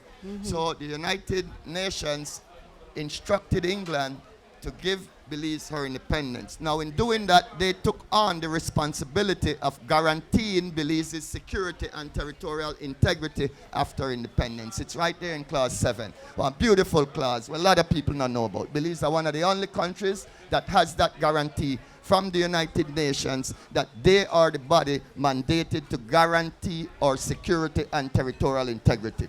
So the fact that Guatemala is being aggressive down south, we need to go petition the United Nations Security Council to do the right thing, apply Article 39 under Chapter 7, which is not a pacific settlement now. It's when neighbors are being aggressed by other neighbors, you apply under Chapter 7, Article 39, to have the UN do what it's mandated to do, establish normalcy in our Sarstoon area. At that point is when we tell Belize, here's the nugget. Once we have the UN Security Council engaged and having established back normalcy for Belize controlling its southern waters and the Zapadilla, Sarstoon Island, then we can ask for the UN Security Council to request of the ICJ an opinion as to the validity of the 1859 treaty. Because if they say the 1859 treaty is valid, but the but will not carry with it Belize is losing territory. The but will carry that England never paid the man their money for settle that beef with Article 7, and England, you and Belize have to share one settlement with a monetary to Guatemala. That is the option we want to see on the table. We don't want the option be only land cession to pay one monetary bill that England left behind, and then England is set we up for God that the ICJ go get a throat bust without being there, defending acquisitive prescription. 1859 was England controlling the territory. 1930 is England controlling the territory. She should be the one sitting at the ICJ defending those two. I will go as Patrick Rogers go defend self-determination, 1981 independence. I would have gone to defend rights of conquest as one Mosquito Maya African. I would have gladly gone and explained that not England win this territory, that my people conquer this territory. All right. Okay. So I know we're gonna run out of time, you guys. we're gonna have to have Mr. Patrick Barr come back and do a full forum for you guys where we want all the Belizean community to come out and listen, because it's a lot of information that is way up here over my head. But we have some viewers online that have some questions, and there's some in the house that I want them to ask you a few questions before we sign you off. Sure, Okay, please. so we're gonna go online right here, and we'll. I didn't get the full. I'm not able to because I am the host of but El Jai Royale. El Jai have a question. Patrick, what voice does the people living in Belize have pertaining to the full control of keeping our? I think the next word would have been land. Our land. Yeah. So that's what I have right here. I can't see the rest because I am the host. Okay. Can you find it real quickly? Yeah, I'm gonna find it real quick. Does anyone out there have any questions for Mr. Patrick? What? So while I'm looking for his for that question from the viewers, any question out there? You see, if I could speak to that, Brother Will. Sure. Our message is one of taking ownership of your environment. You see, we sit around and wait for the government to do something when we are the government. And if we start taking ownership, we can secure ourselves. That is one of the message we're explaining, right? That we are now in a position where the government is not doing the basic job of securing us, not internally and not externally. So that is the reason why you see Brother Wilmer here establish the BTV to start securing our waters ourselves, because if left to the government, the Coast Guard not going up there go challenge the Guatemalan asserting their ownership over that territory. But it's organizations like SATIM, organization like BTV, you know, COLA, we are challenging the system and letting Belizeans know as citizens we have a right to question and challenge what the government is doing. We don't have to be living like subjects like we were before 1981, which is the problem that I have, that too much of our people, you see, you guys over here in the diaspora, you have learned what being citizen is all about. You have learned that you have rights, but they carry responsibilities too, but you got rights. Right. In Belize, we still live as though we're subjected to a lording class over us, and the only difference is that before that the white man made the lord over we. Today the people will look just like we, the lord over we, they act like we just have to take anything that they send down to us. And so that is why we're saying, we're trying to explain to our people, you know what, now wait for them, do nothing for you. Look at what the Mennonite did by themselves. The Mennonite now wait for no minister or nothing, but yet they have developed their communities one kind of way where they look out for each other, they educate them own pick the then, they're not sending our school because they understand the education what we have not relevant to the development of our nation. Right. Any question out there? Bill, do you have a question? Belai, do you have a question? Belai? Come, we just have, I have two questions going, so that's it. Yeah, It's on. Yeah, I have a question. You talk about, you made a statement saying that land is power, and this is what because my concern is the Guatemalan claim, and you said that they one of the deals is that whatever happens, they'll get a piece of Belize, and that piece of Belize that they're going to get is the indigenous piece of Belize where the Maya and the Garinagu live. Now, what options do we have as indigenous people? Because I'm fully aware of the tenants and the ILO 169 that give us control of those lands, which we still don't have today. So what are our other options, seeing that this referendum is like tomorrow? Brother Flores, you hit the nail on the head. Me, Patrick, now this is speculation. I normally speak from an informed factual position. I don't have the facts to back this up.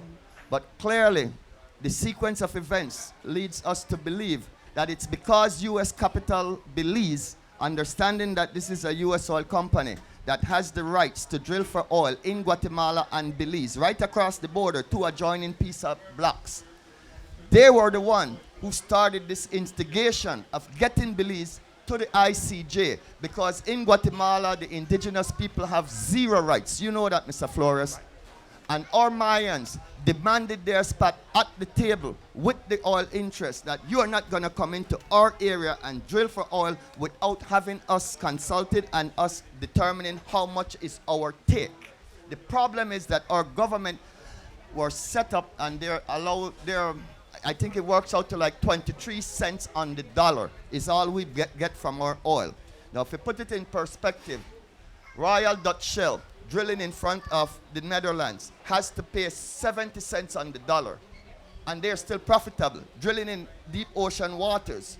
So the fact that the oil companies in Belize have used one taxing regime that rapes the country, it's still too much than what they're paying in Guatemala, because now the Maya, they say you could give the government that, but we want at least that much where the government they take, because we want about 25 cents out of every dollar we come out of our resources. That is why U.S. capital decided that, you know what, let's set this thing up where that piece of territory goes to Guatemala, where the Maya and the Garifuna got no rights and we could exploit the resources. Uranium is down there too, by the way, Mr. Flores. So they're not just about petroleum.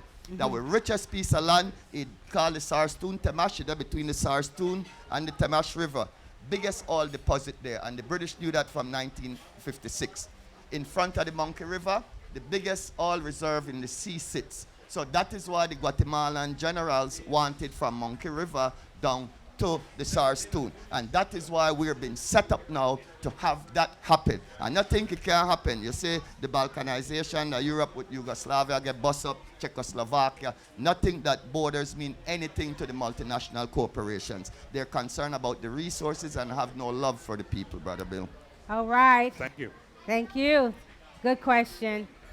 All right, as we get to wrap up, Mr. Patrick Rogers, since we want to give you all kind of last names, we want to thank you once again. And can you just send a final message, a wrap-up message out there for me? You guys, like I said, he's full of information, but we only have a short amount of time for him today. So can you just send a final message out there to the people on this celebration? All I can event? say, man, is that, you know, love that the answer. Love that the answer. I have no hate in me for UDP or PUP. I just take it that their consciousness isn't where we want them to be as yet, but we got time. So we're about inclusion. We're about letting you all know that, yes, when you left, there may have been only red and blue as options. But today, I have brothers and sisters standing beside me, not behind me. Yes, I'm the political leader, but it's not about me, Patrick. There's brothers and sisters a lot smarter than I am that is in this movement that are willing to take Belize in our new direction. We have changed already, but we need our Belizeans to change. And that is Belizeans in the diaspora and Belizeans back home. Because you all influence the Belizeans back home tremendously. All the barrel back suitcase Western Union we want to send, that is influence. That is influence. So when Unit explain to them, you know what, Dali boy, Mr. Rogers, me they up here the talk, and you know, they're not fool with the talk, and you need to listen to and leave it when they chat. That will help us grow this movement back home, because the truth is our people are still enslaved in their mind. They still live like subjects in our kingdom, and it is a kingdom, I believe, but the lorded class now that people will look like we. Okay. So please, we're establishing a LA chapter. I have my younger brother there, Gerald. He's the deputy chairman of the BPP LA chapter. My cousin, Greg Fuller, he has just joined the executive. Our chair is Miss Elsie Felix Edmondson. Oh, Elsie come? Elsie just come. And they're giving us the goodies now, because I've been talking for 20 years. Okay. I want to walk the walk. To Right. walk the walk, we need resources, and here's where you all come in now, because we don't want the millions from Ashcroft and Barrow and Bowen and them. We want for only $25 a month. We want to be $50 down there, and we don't want the money. We want to take the money and buy jerseys for the teams, for the youths them, and goodies where we could create work for the people down there. All right. Did you guys get that? Yeah. That's a lot of information given today, so I hope we are paying attention. And we want to, you know, bring our community together. So let's come together, you guys. You guys call me if you guys want to work with any one of our speakers today. We got to come together as one. And don't forget, tomorrow, right here in front of Little Belize, come celebrate your 10th of September. Ladies and gentlemen, world, I'm Queen Lorna, and this is Mr. Patrick Rogers. Rogers on I Wake Up Like This. Woo! Tell him how you wake up. Full of information today, right? That's right. We gotta sit and listen sometimes, right? Hey, and we have a musician in the house. Let's wave our flag. Sorry, I wake up like this. We wake up like that. Believe. We wake up like this. Hey, here you go, Will. Wave your flag. How you wake up, everybody?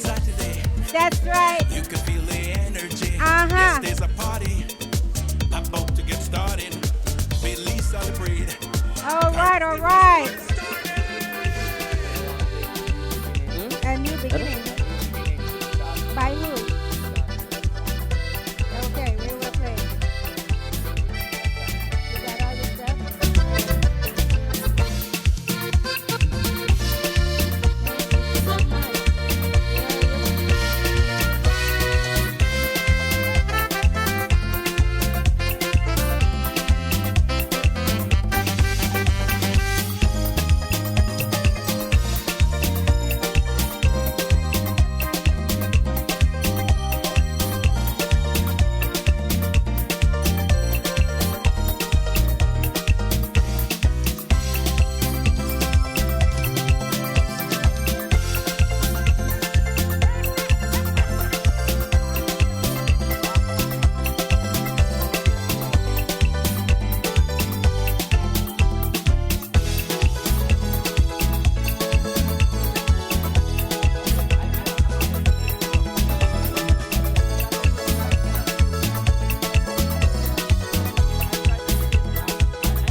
we want to take time out to say a very pleasant good afternoon to all the folks watching on YouTube and Facebook. The Junkie Crew. Esther Pascasio, Philippa Lopez, Rose Temple. Morning greetings, good afternoon, I should say. To Sherida Jones on YouTube. Yvette Smith. Carla Julie Locked is locked in. Nadine Charlie. And we have some platinum VIPs in the house. Miss June Laverne Topsy. Miss Rita May Banner. Top of the morning to you. And we have some secret names I won't be calling.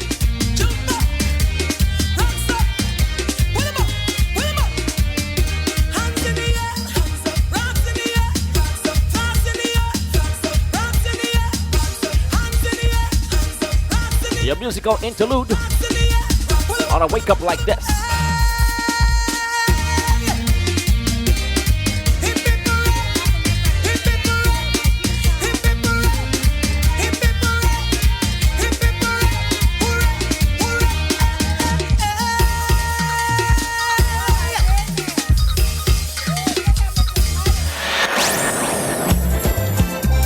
Our brother David O.B. singing the song called One Belize.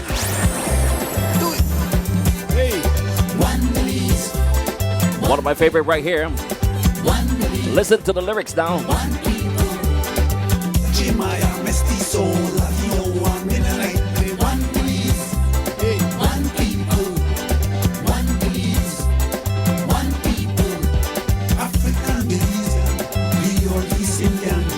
Chinese, Lebanese, Taiwanese, Caucasian. One Belize, one people, one Belize, one people, one Belize. The lyric says one Belize, one people. I will admit though, my favorite is still Experience. And my new favorite is Ganami Plantation. Hey, you like where my flag is? Look at my flag. Here's my flag. I have them all, don't worry. I got you. You like my flag?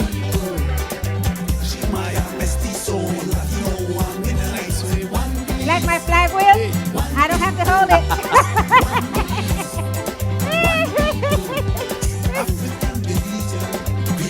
Hey guys, here's my flag. One Belize. One Belize. One Belize. One Belize.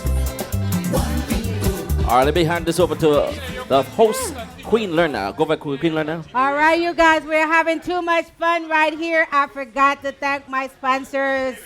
Little Belize Restaurant, we thank you. Probis Tax and Accounting, we thank you. Belize and Heritage Association, we thank you. Oh, Mr. Clyde Juliet, of course. The paparazzi, you guys. If you ever need a photographer, oh my gosh, he gets from your toenail, right? Yeah, everything. He got everything. All right. And that's right. Mr. Belad Morris is here, Belizean legend. We got to big up Belizean legend. You guys have to go on that site. There is lots of information on there.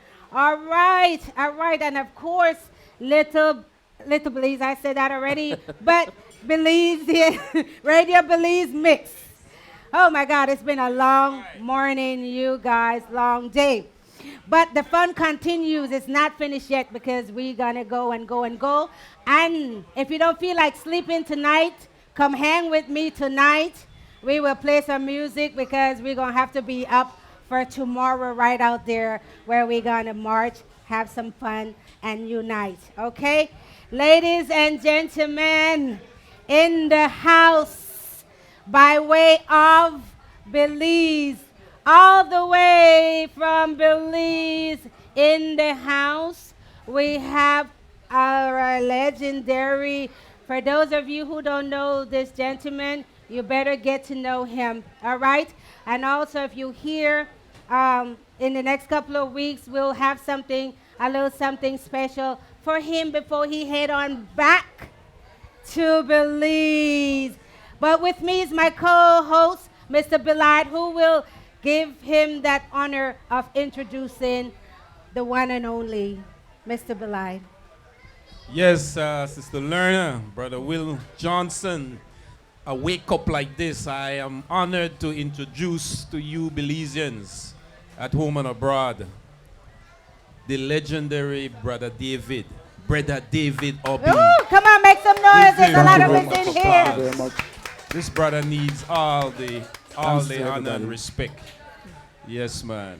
Wow. And Brother David is a Belizean that once lived in the Belizean diaspora, a Belizean artist extraordinaire, meaning that he has given great contribution to Belizean music in the creation of the Belizean style genre music called Kungo. And Brother David has not sat down once. He's moving back to Belize in the 80s. He has continued to represent the jewel, Belize, with honor all over the world. And has, like Mr. Peters, Brother David sits on the shoulders of the giants of the great Mr. Peters, the Brockdown King. And Brother David has been the only Belizean artist per se that took the Belizean Brockdown music, incorporated it into his song. And that's what we have called Kungo. And so before, without any further ado, I want to introduce to you this legendary Belizean statesman who we are pleasured to have visiting us here in Los Angeles, his once home. Brother David Obi, everybody. Give him a round of applause again, one more time. Give it up, make some Thanks noise. again, everybody. Thanks very much. Woo. Thanks very much. All right, all right. First, I'd like to give thanks to Jah for the health and strength, and to my family, my children, my mother and my sisters and brothers, and quite naturally to my sister right here, Queen Lerner. Always give me a strong vibes, positive vibes. And to Brother Farron for inviting us into his program. And we always hope that when we get involved in anything, it's to enhance it.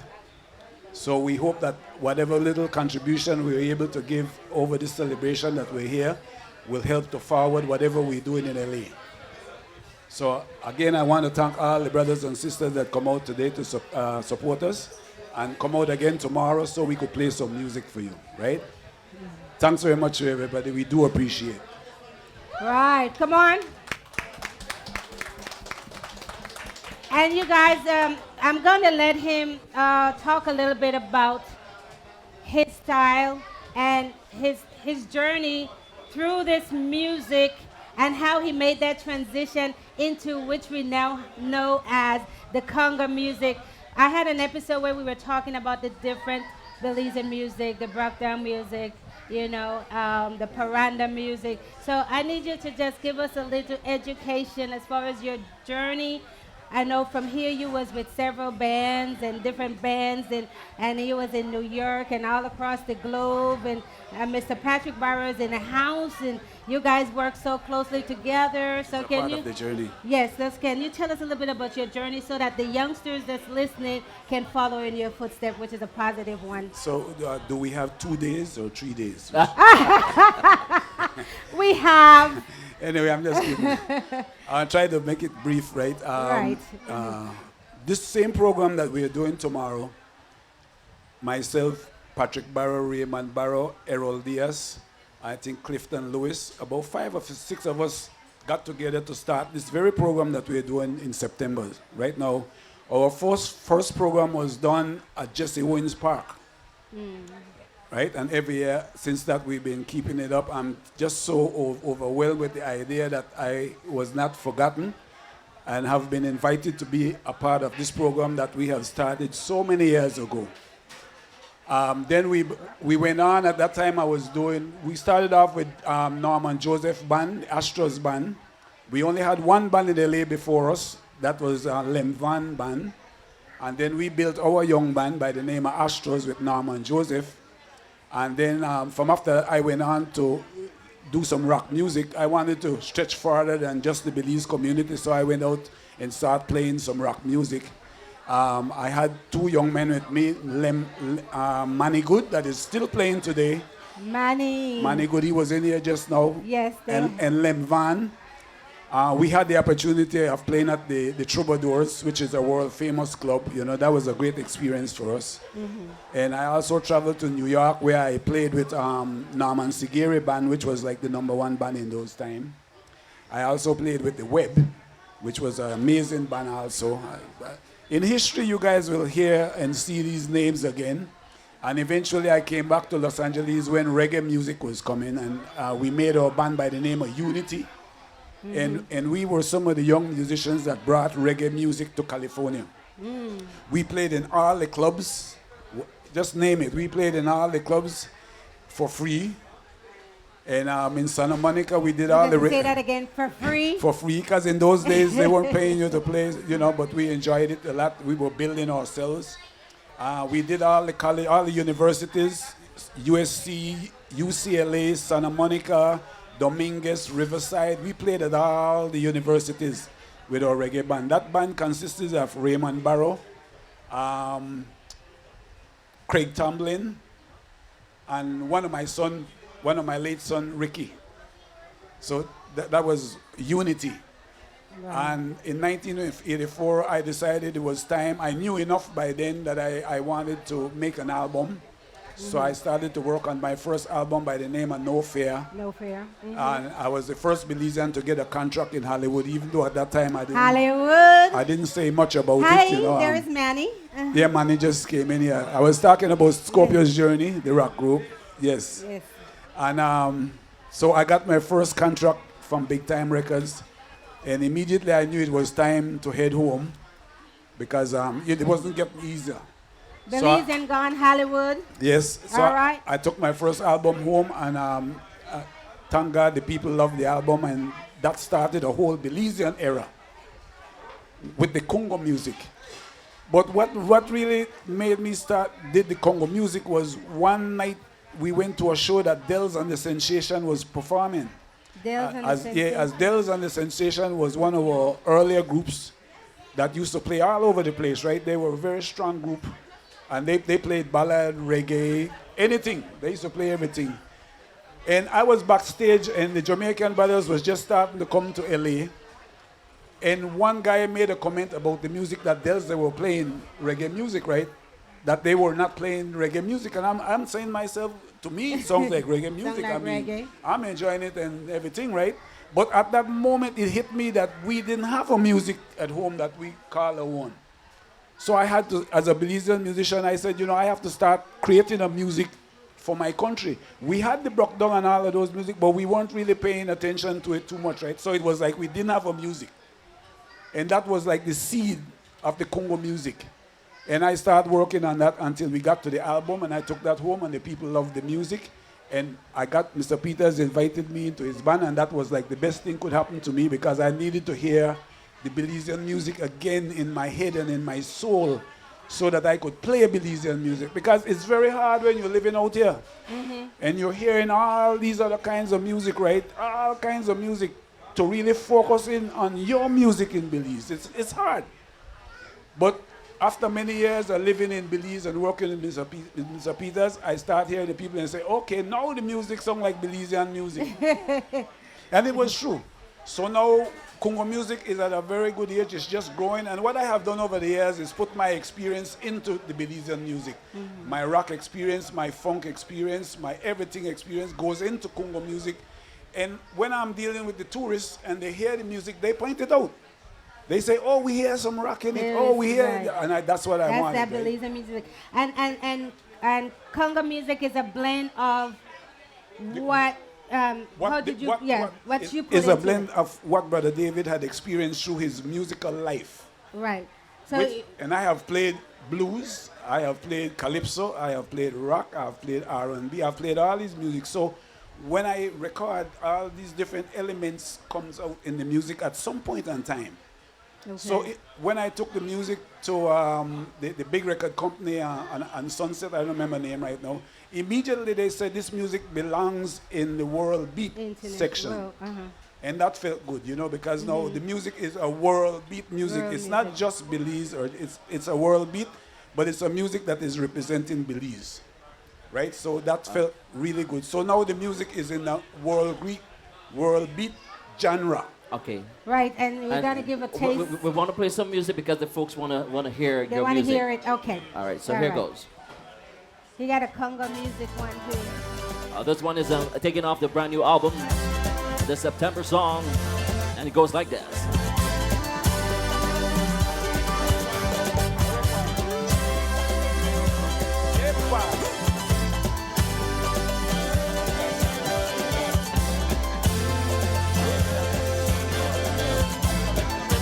I love the intro.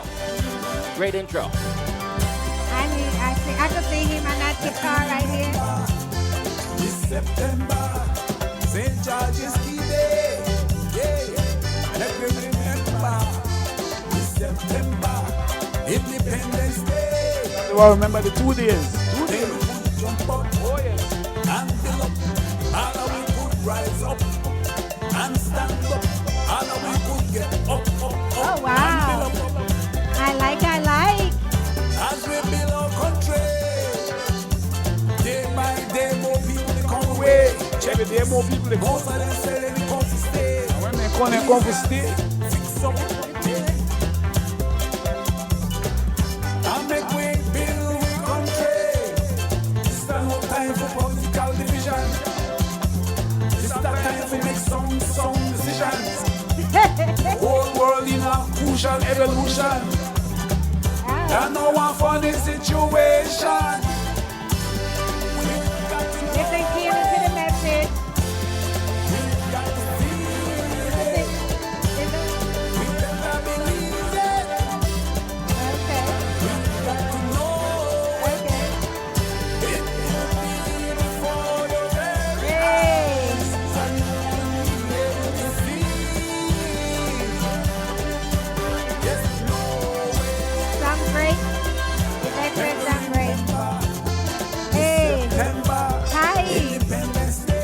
If you like the music right there, viewers, put the thumbs up. Give me a like. Hey. Hey. Hey. That's right.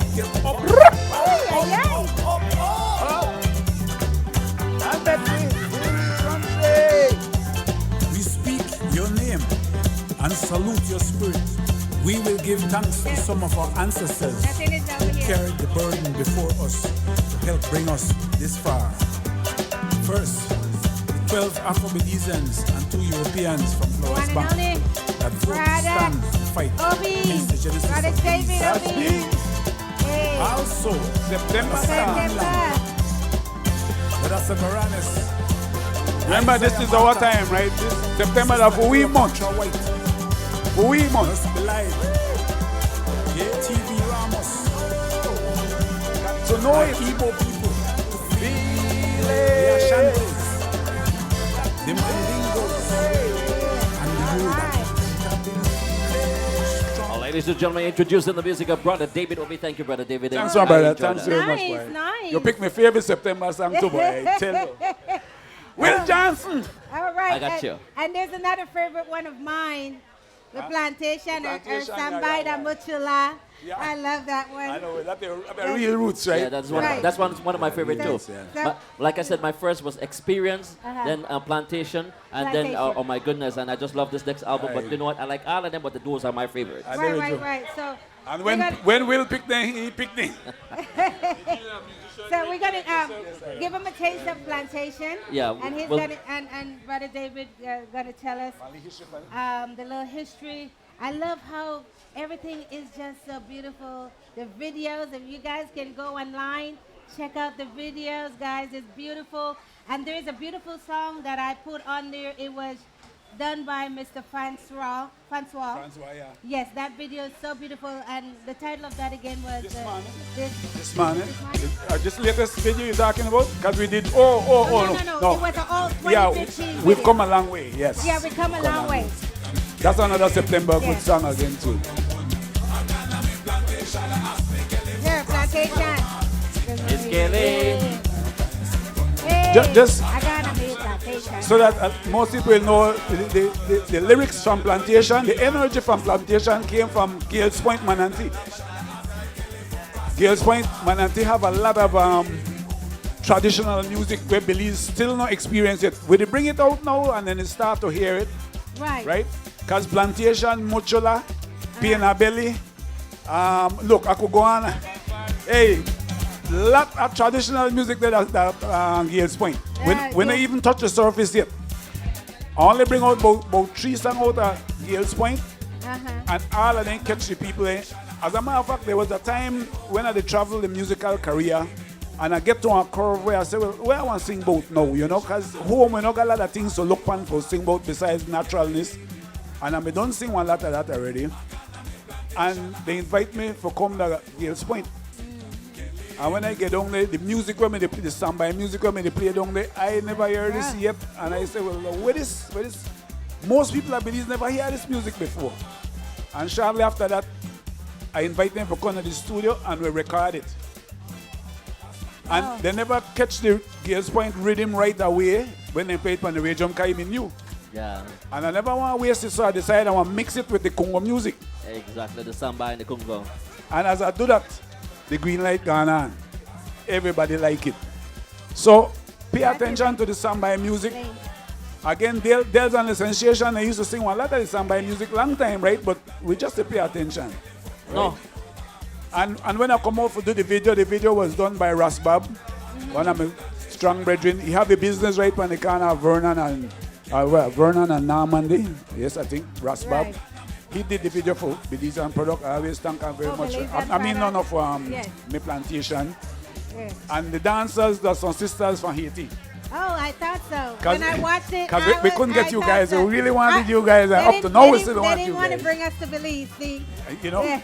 But there are some sisters from Haiti. Right. And hopefully we can still get to do a video with the flares. Yes, we got you. But guys, this is the plantation. So this isn't Brother David. Hey. Is it?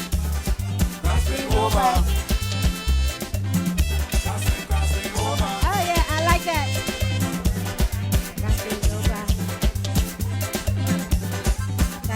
Peace, my brother.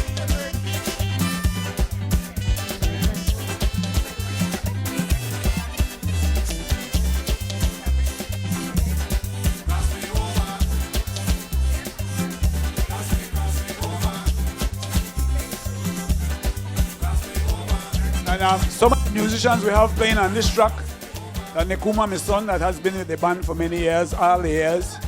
On bass we have Per, and on keyboard we have Arthur, right? So just to name a few of the musicians that we work with all the time. Right, so obviously this music is adapting well in our hometown. Yes. But we need to introduce it some more out this way. That's true. And some of the music was actually done in the Patrick Barrett's studio, right? Some of the earlier music, the older music. Yeah, the first, I think, 2 albums, Kimba, right? One of our strongest album was done in under Patrick Key Records, under Key Records, yeah. Key Records. And Key Records continue to promote because right now Key Records have the broke down rhythm in Belize. I just left the rhythms that Patrick left with me at the Youth Development Center. So now we have the young people in Belize, they listen to the broke down music that Patrick and Key Records put so much effort into recording so we could have it now for the youths to deal with. Mr. Peter's not there again, so you can't get it from him. Right. So Patrick, me fortunate and wisely enough recorded some of the works from Mr. Peters when he was here. Right, and I love what Patrick is doing right now. He's actually teaching. Yes. He went down to Belize and meet with artists and musicians about the right way to deliver our broke down beat. The beat itself, he came up with, took it down there, and is teaching them because you know how we stray away. Yes, but you know, music evolute, right? So you want to have the young people, they want to make changes to it. But where key workers actually the assays, I try keep the foundation. And then you could do your colors afterwards on top, and that we could work with that because nothing remain the same forever. You know, everything have to change, right? So the music will have some change to it, but the main thing that will have the essence of the broke down rhythms that make a lot of difference. Okay, so and the reason why you're here visiting us in Los Angeles too, because of your lifetime, long time journey with this music. We actually will be presenting with Brother David with an award on this September month. Surprised? He looking like I am. No, you know, Yes. the thing is so, Yes, I put well it into, the trip is emotional, euphorious, you know, because emotional, because coming where you grow, with all the things where they go on, and I'm very happy that the people not forget what you have contributed. So I always say, you know, try contribute the best you could, and people don't forget. And we try not to You know, forget. and in doing it, you know, do it expecting a reward, right? So this was like a total surprise, and still in a way, you know, I enjoy everything as the float around in the air about this whole concept of what's going on. Right, you so know? that we want everybody to tune in because we need the world to see you. When we're going to do the award, you said. I'm not going to tell you. Okay, That all part right. is the surprise. I know I never hear that part just now, right? Okay, thanks very That much. part is the surprise. Belai, do you have Brother, anything else? Yes, man. Again, welcome, Brother David, and we look forward to see you performing and being a part of it. We want to ask you basically what has been your recent tours in the Central American and Caribbean area recently over the last couple of years that you have, you know, in the last of Mr. Peters, we know that you have taken up the slack, no? So what has been some of the recent tours that you have done in the Caribbean and so on around the world representing Belize with the Congo music? Well, the one stick in my mind the most, which is like about 6 years a tour with Orchestra de Papaya. At one point, we choose musicians from East Central American country, and we got together, and we did a lot of tours on a very high professional level, which was very good for us, you know. So Nice, that was the first time we had ever experienced that level. In essence, like I tell me and Mohobob did that representation, did those representation. And I always tell Bob, this is the highest level that any artist can really go. You can only do it more. Yes. But you can't get no higher than this, and you could get more pay. Yeah, so you were touring with, but the legendary Mohobob too. Yes, me and Mohobob represented Watch Belize. I mean, large. that was the greatest experience, and then from that we brought that home and continue to share that. You know, even rehearsing with the band here, I try to share as much as the experience that we had learned over the years with the local band, and I want to big up the local band that we have here now upstairs, real musician brothers, and I'm more than happy to spend some time with them rehearsing, right? You know, so coming to LA again, one time a day when I came to LA, and we didn't even have a band to play with. Check it out. So, you know, the last 2-3 trips, very, very encouraging. Yeah, we see you perform at the Bombay Lounge, Michael Hyde on keyboard and Yes. so on. You had the yeah. Garifuna drums. It was a nice show, nice show. But you also responsible for Ibotong, to educate people on Ibotong with Ayabra. And also the Isaiah Mata heritage of the Marcus Garvey thing. Talk a little bit about that. Well, when I lived in LA, I was very fortunate to study with Dr. Karenga. And I think that's 54th Street and about 4th Avenue or 6th Avenue, I remember. But I was very fortunate, and also to link up with a lot of the Afro-American brothers, and that enlightened me to my culture on another level. Open my eyes and my understanding to myself, because you have to know yourself, know thyself. You have to be aware of yourself. And when the Jamaican brothers came, that just broke down everything. Then for true, I really get to understand what's happening. So when I went home, I had my responsibility to share with my people about these things. And one of the places was Liberty Hall. As soon as I got home, we got back Liberty Hall. And after that, we did the monument for Isaiah Mata, which is still standing on Albert Street. Yes. And we renamed Ibotong, that belonged to the people from my tribe, Ibotong. That's on Albert Street, South Street, Racecourse Street, and East Canal. So with the downtown rejuvenation project that is taking place right now, they are doing a lot of refurbishing in St. that John's area. Church yeah. and all in place. All yeah, they work on St. John's Church right now, right? So they're going to be do some touches on the Isaiah Martha statue too. Definitely. Nice, nice. People, Belizeans, you have to understand that it was Brother David in 1992. 1992. With Mayor Cox that Yes. sort of inaugurate that statue. We I'm go glad to you mentioned Yarborough right Brother between the David. corner, Racecourse Street and Albert Street. We will see the great Isaiah Martha statue. A lot of Belizeans don't know about Isaiah Martha, but that was, they used to call him the Coconut King, the correct. first Belizean millionaire. Millionaire, Just like how Mansa Musa was the first African millionaire. Correct. Belize had their own first millionaire. What I mean, Isaiah Martha, right, Brother David? Isaiah Emmanuel Martha, that's right. That's right. Yeah, All man. The right. Martha family is still living at that year already. Well, not really, but they're still there wrong. And as a matter of fact, more to come up now, more Martha people from the family, they show up. Yeah, yeah. So that's very good. The other person, John Young, who used to be a mayor. Yeah, John Young. Yeah, Very he know the much. one where get to sign the paper for make Ibotong remain Ibotong. Yes, man. Yes, man. Because officially they may want to change it to Isaiah Martha Square and I tell you, no, Ibotong, this is for the Ibotong people. Yeah, Brother So- David go beyond music, ladies and gentlemen. Yes, we Listeners, have this to. man here, our social activist, our historian, and we love to have him in Belize and being our institution in terms of making Ibotong, the Isaiah Martha monument, and all anything possible. Big up the man right now. All right, one more time for Brother David. Thanks very much. And just before we sign off, I think he have a new project, in the mix, right? Yes, well, actually, we already released it. This is our latest album, Brother David and Tribal Vibes. And I truly believe I'm a lucky man, even though I know I'm a blessed man. All right. There you go. Right? And we just released another DVD by the name of This Morning. This morning. Yes, edited by Francois. Francois actually did 80% of the work. Me and Francois have been working together over the last few years together greatly. He's a very professional person, and we get along good, right? So go into YouTube and you'll see our latest release. This morning, from the time I get up this morning, I feel like dancing. How that song? Come back here.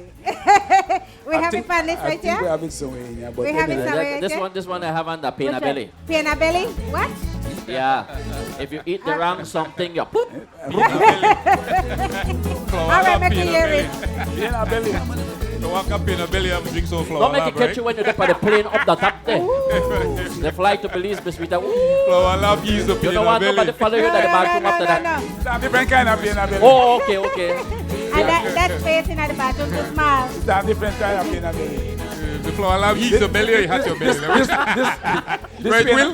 this pain a belly are like The when a belly. girl get around 16, 17, up to 23 and their parents can't control them, want to know where they go on, girl. How The you belly hot, man. Not only pain a belly. Pain a belly. Belly, not only pain a belly. Rita vomit early in the morning.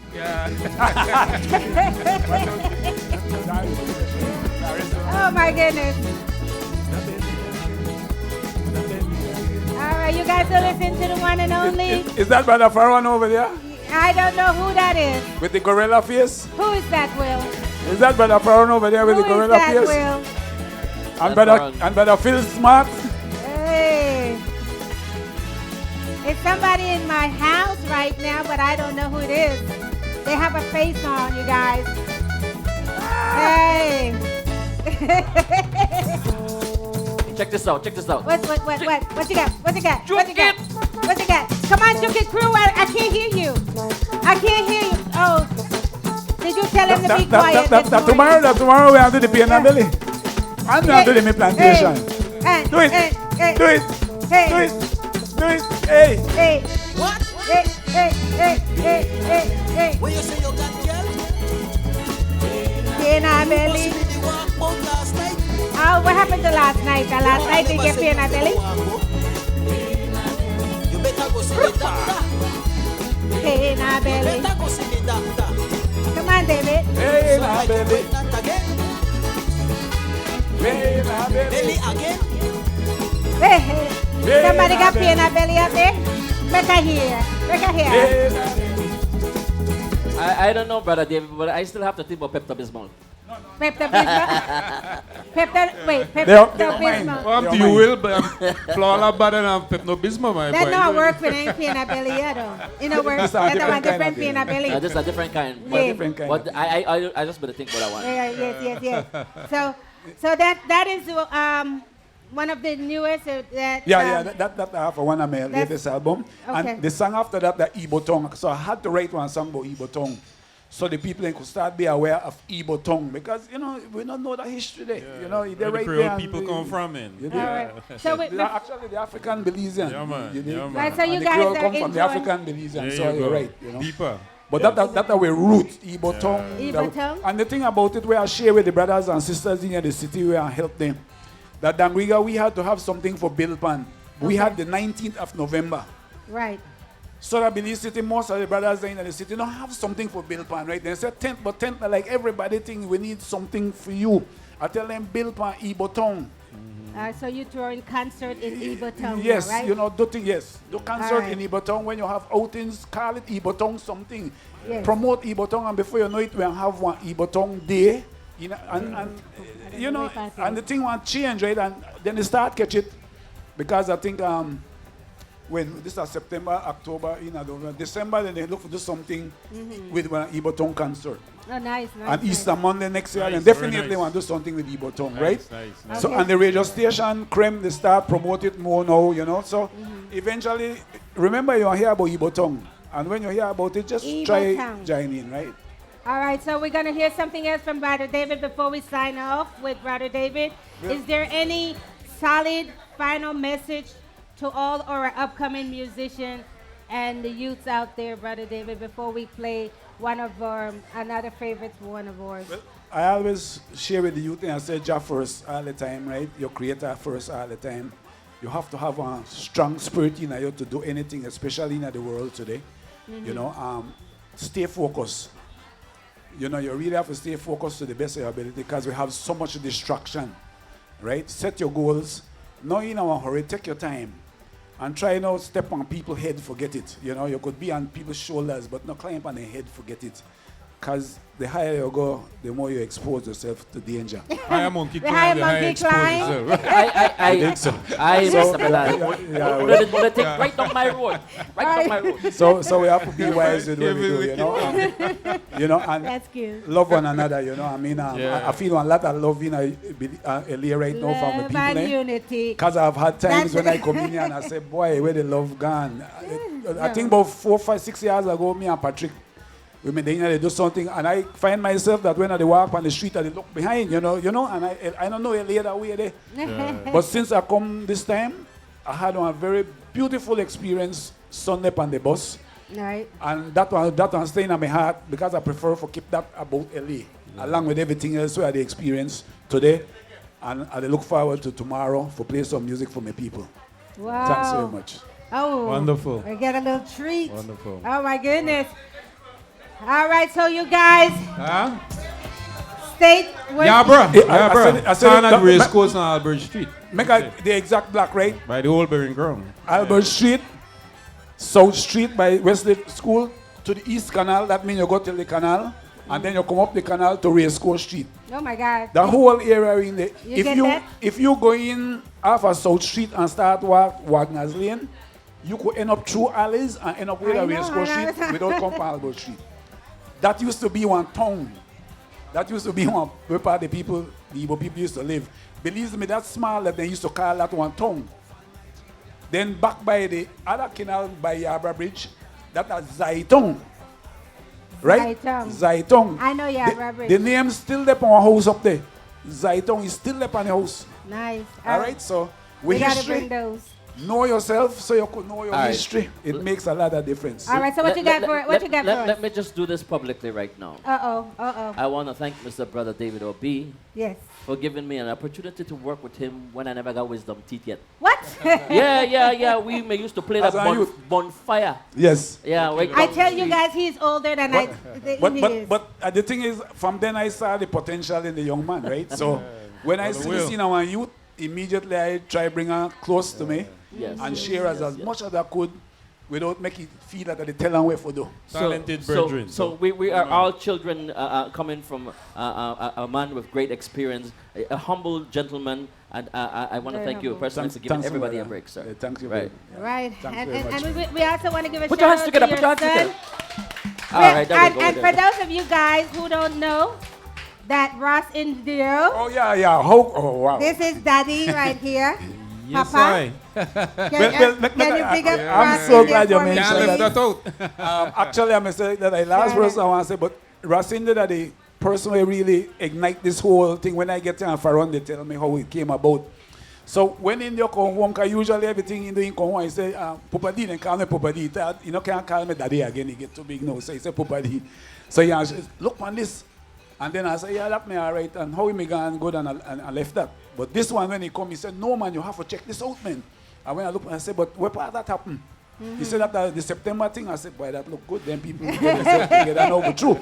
I said, where that happened? He said, by Little Belize. I said, oh, lad, well, I really definitely interested in that. I said, oh, this to make a lot of sense now. If we enjoy 10th of September, that Little Belize, we define one spot. Big Belize. And I guess after that, well, India must get on the phone and start communicating with Faron. Faron, I say earlier, thanks very much for inviting me in your program, my brother, you know, for being part.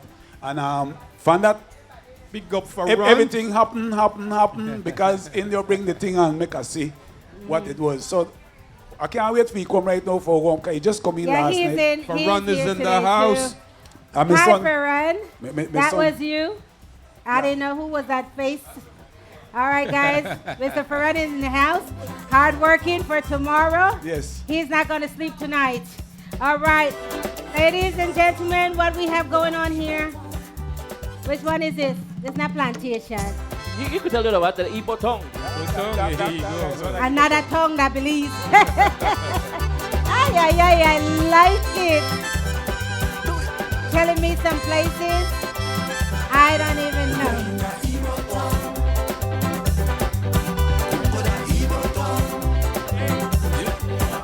With a Igbo tongue. We find with a Igbo tongue.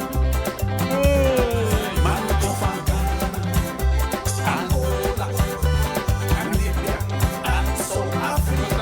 Man, we come from Nigeria, Liberia, and Tanzania. You tell the history, you are the Creole. All right, so that's Igbo. That's Igbo tongue. Message in the music. All right, guys. Oh my goodness, it's been a fun ride. And before I forget, I think I thank my sponsors, all my sponsors. And one thing before I forget, I'm working with some great people. B-Megs in the house. We had Mr. Phil Smart was in the house. Mr. Patrick Barra. Farron Smith in the house. Mr. Will Johnson in the house. Mr. Belide in the house. House full. Mr. Clyde Gillett, Verona Burks, Laverne Smith, Elaine Proby. B-Meg was in the house. Yes, sir. And Represent. Right. Right, Belide? That's right, representing. Representing our Belizean music, Belizean artists. We are coming together to see what we can do and what we need to do to move this thing along. That's right. All right? Forward. We got to move. We got to jet now. We've been, moving slow. So with all that said, I think I cover everyone. I want to say a shout out to my brother Harrison in Hattieville. Bombay will come alive. Belizean, Radio Belizemix. Let's get ready. Bombay will come alive in Hattieville for the big grand opening coming soon. Stay tuned to I Wake Up Like This page. Can you guys go on there? There's a lot of great information. All the guests on there. Give me a like and share. Radio Belizemix. You guys go on there. Tell a friend. We want to get this thing to 10,000 viewers. Yep. And we want to push forward, come together as unity. Yes, let this circle get bigger for me, please. Tell a friend to tell a friend. Tomorrow, the big circle is going to be out there. September celebration starting at, Farron, what time does it start? 12. Gates open at 12. $15 donation to come in. and kids at a certain age is free. So let's do it, you guys. Each Happy one, September celebration. each one teach one. Each one, teach one. Mr. Brother David Obi. Obi in the house. For- Thank you, Mr. Belizemix Morris, our Thank you, it was Belizean my honor. journalist. Thank you, Radio Belizemix. Yeah, I want to take time out to thank the YouTube viewers And all the viewers. and the Facebook viewers and the YouTube viewers. Yes. Very important to us because they always give us a They- feedback on what's going on. Right. And once again, respect to you, Brother David, and to Mr. Farron. Everybody, I wish you guys a happy 10th of Respect, September. Brother Will. Let's have a good jam time tomorrow, 10th of September. The 9th. Ninth. I'm going to have the chance to really enjoy myself. So let's do this. We're going to sit with a glass of wine. Let's do this. Very much. Hey! Hey! Get the flags. Here, David, you do the flag. The light is one over there, there. The one is. Hey! Da, da, da, da, da, da, I wake up like this. da, da, da, da, da,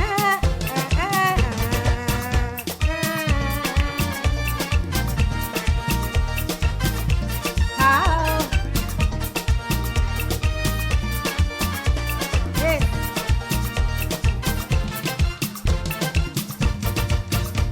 I got my flag right here. I got right here. Hey! Hey!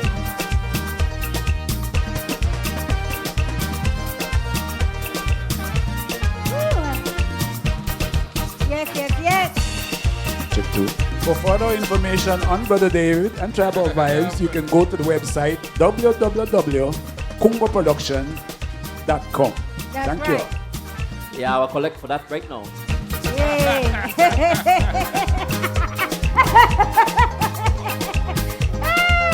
And let's follow Brother David.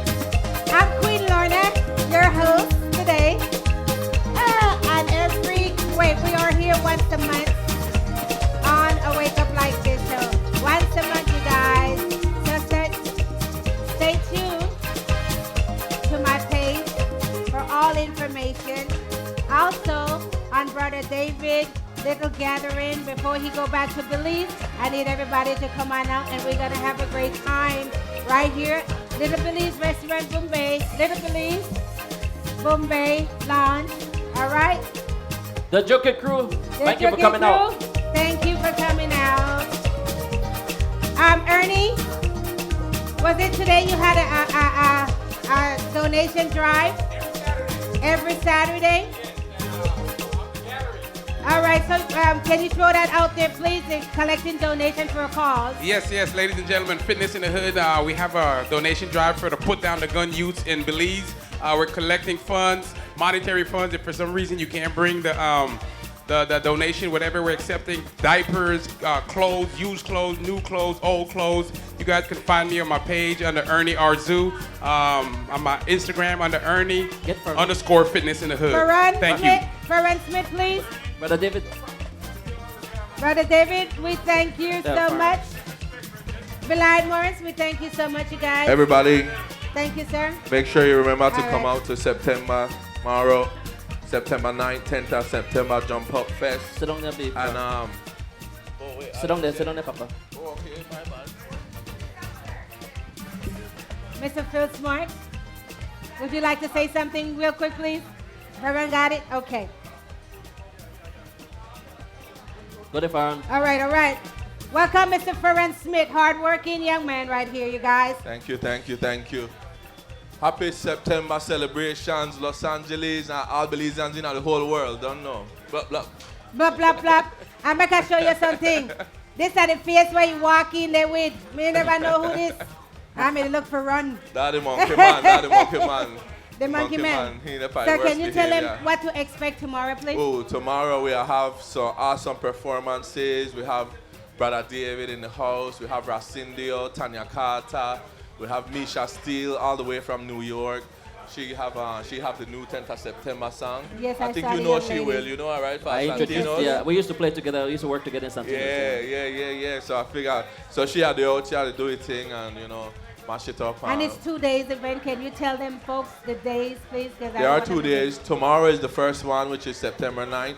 And then the following one for Independence Fest is September 16th, which is next Sunday. Right, and September 16th, we have El Jai, we Yeah. have Michael Wagner, and Michael Wagner, the Preacher Man. Preacher Man. We have Dale Smart. We Yes. have we have a lot of people. We have Caribbean Dynamics. Right. You know, we have Belize Royal Band. So we have Prince Michael, and Right. Lady And, O. Miss Proby new band will be on stage. Oh yes, Peace of Paradise. Peace of what they are there. Paradise. So, well, no, I guess so. Awesome entertainment. Okay. The bands they're awesome, and Right, give us a chance to see what about the different booths? people. Well, booths, what we booths have information. different booths. Oh yeah, we're gonna have a whole lot of different booths, food, arts and craft, clothing. We have the herb lady, Miss Janice, come all the way from Belmopan again. Okay. What? So From she had the out there, so Belmopan? we call fix on the back. Ooh, Okay, and it starts at what time again? Fix me, 12. What's that? At 12 o'clock? It starts at 12 o'clock. Yes, And- 12 a.m. the gate open, and Right. Do we have specific places that people can park? yeah. You know what? I would suggest that everybody just Uber. Okay. But if not, we have the city parking lots over here on A lot of street parking away from. like Queen, and you know, so we have all the city parking lots available to us free of charge, and we have parking on Locust and Manchester. The parking structure that's free. Just go up in there. That belong to we. And then all the street parkings, just no parking no in front of no fire hydrant or anything like that. And then we have Hey, be don't good. park in the red and get mad. Yeah, don't park in the red. Don't park in the red. But all this, the street signs and everything that's going to be out there for us and free and have to pay is straight. All right, fine. Well, good luck to you and the entire crew, and happy Independence Day in advance. Tomorrow we're going to Happy mash up Independence Day. things I up. do have Yeah, one more thing one more. I want to talk about. Tomorrow we have a panel upstairs at Little I have Belize, mentioned it, and the panel is going to feature immigration lawyer. It's going to have credit repair. Right.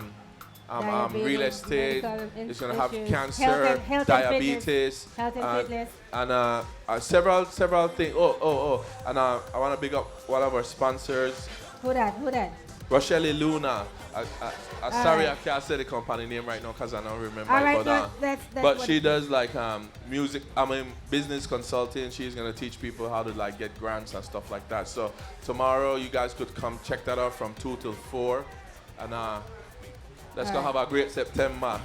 All right, you guys. It's been a journey from this morning, 11 a.m. to usually 1 p.m. But I want to thank Mr. Wes Johnson for taking me all the way over today because the message was so strong and powerful today. I want to thank each and every one of you, our viewers up close, everyone that came down. The house was full, you guys. The house was full. All our guests, Mr. Patrick Rogers, Mr. Hey, I want to take a picture. Tell them I'm not going to wait. Yes. Ticket crew, hold tight. All our guests, our Consul General and everyone that was in the house today, the ambassador. Oh my goodness, the message was great. Thank you guys. Thank you, world. It's Queen Lorna. I wake up like this.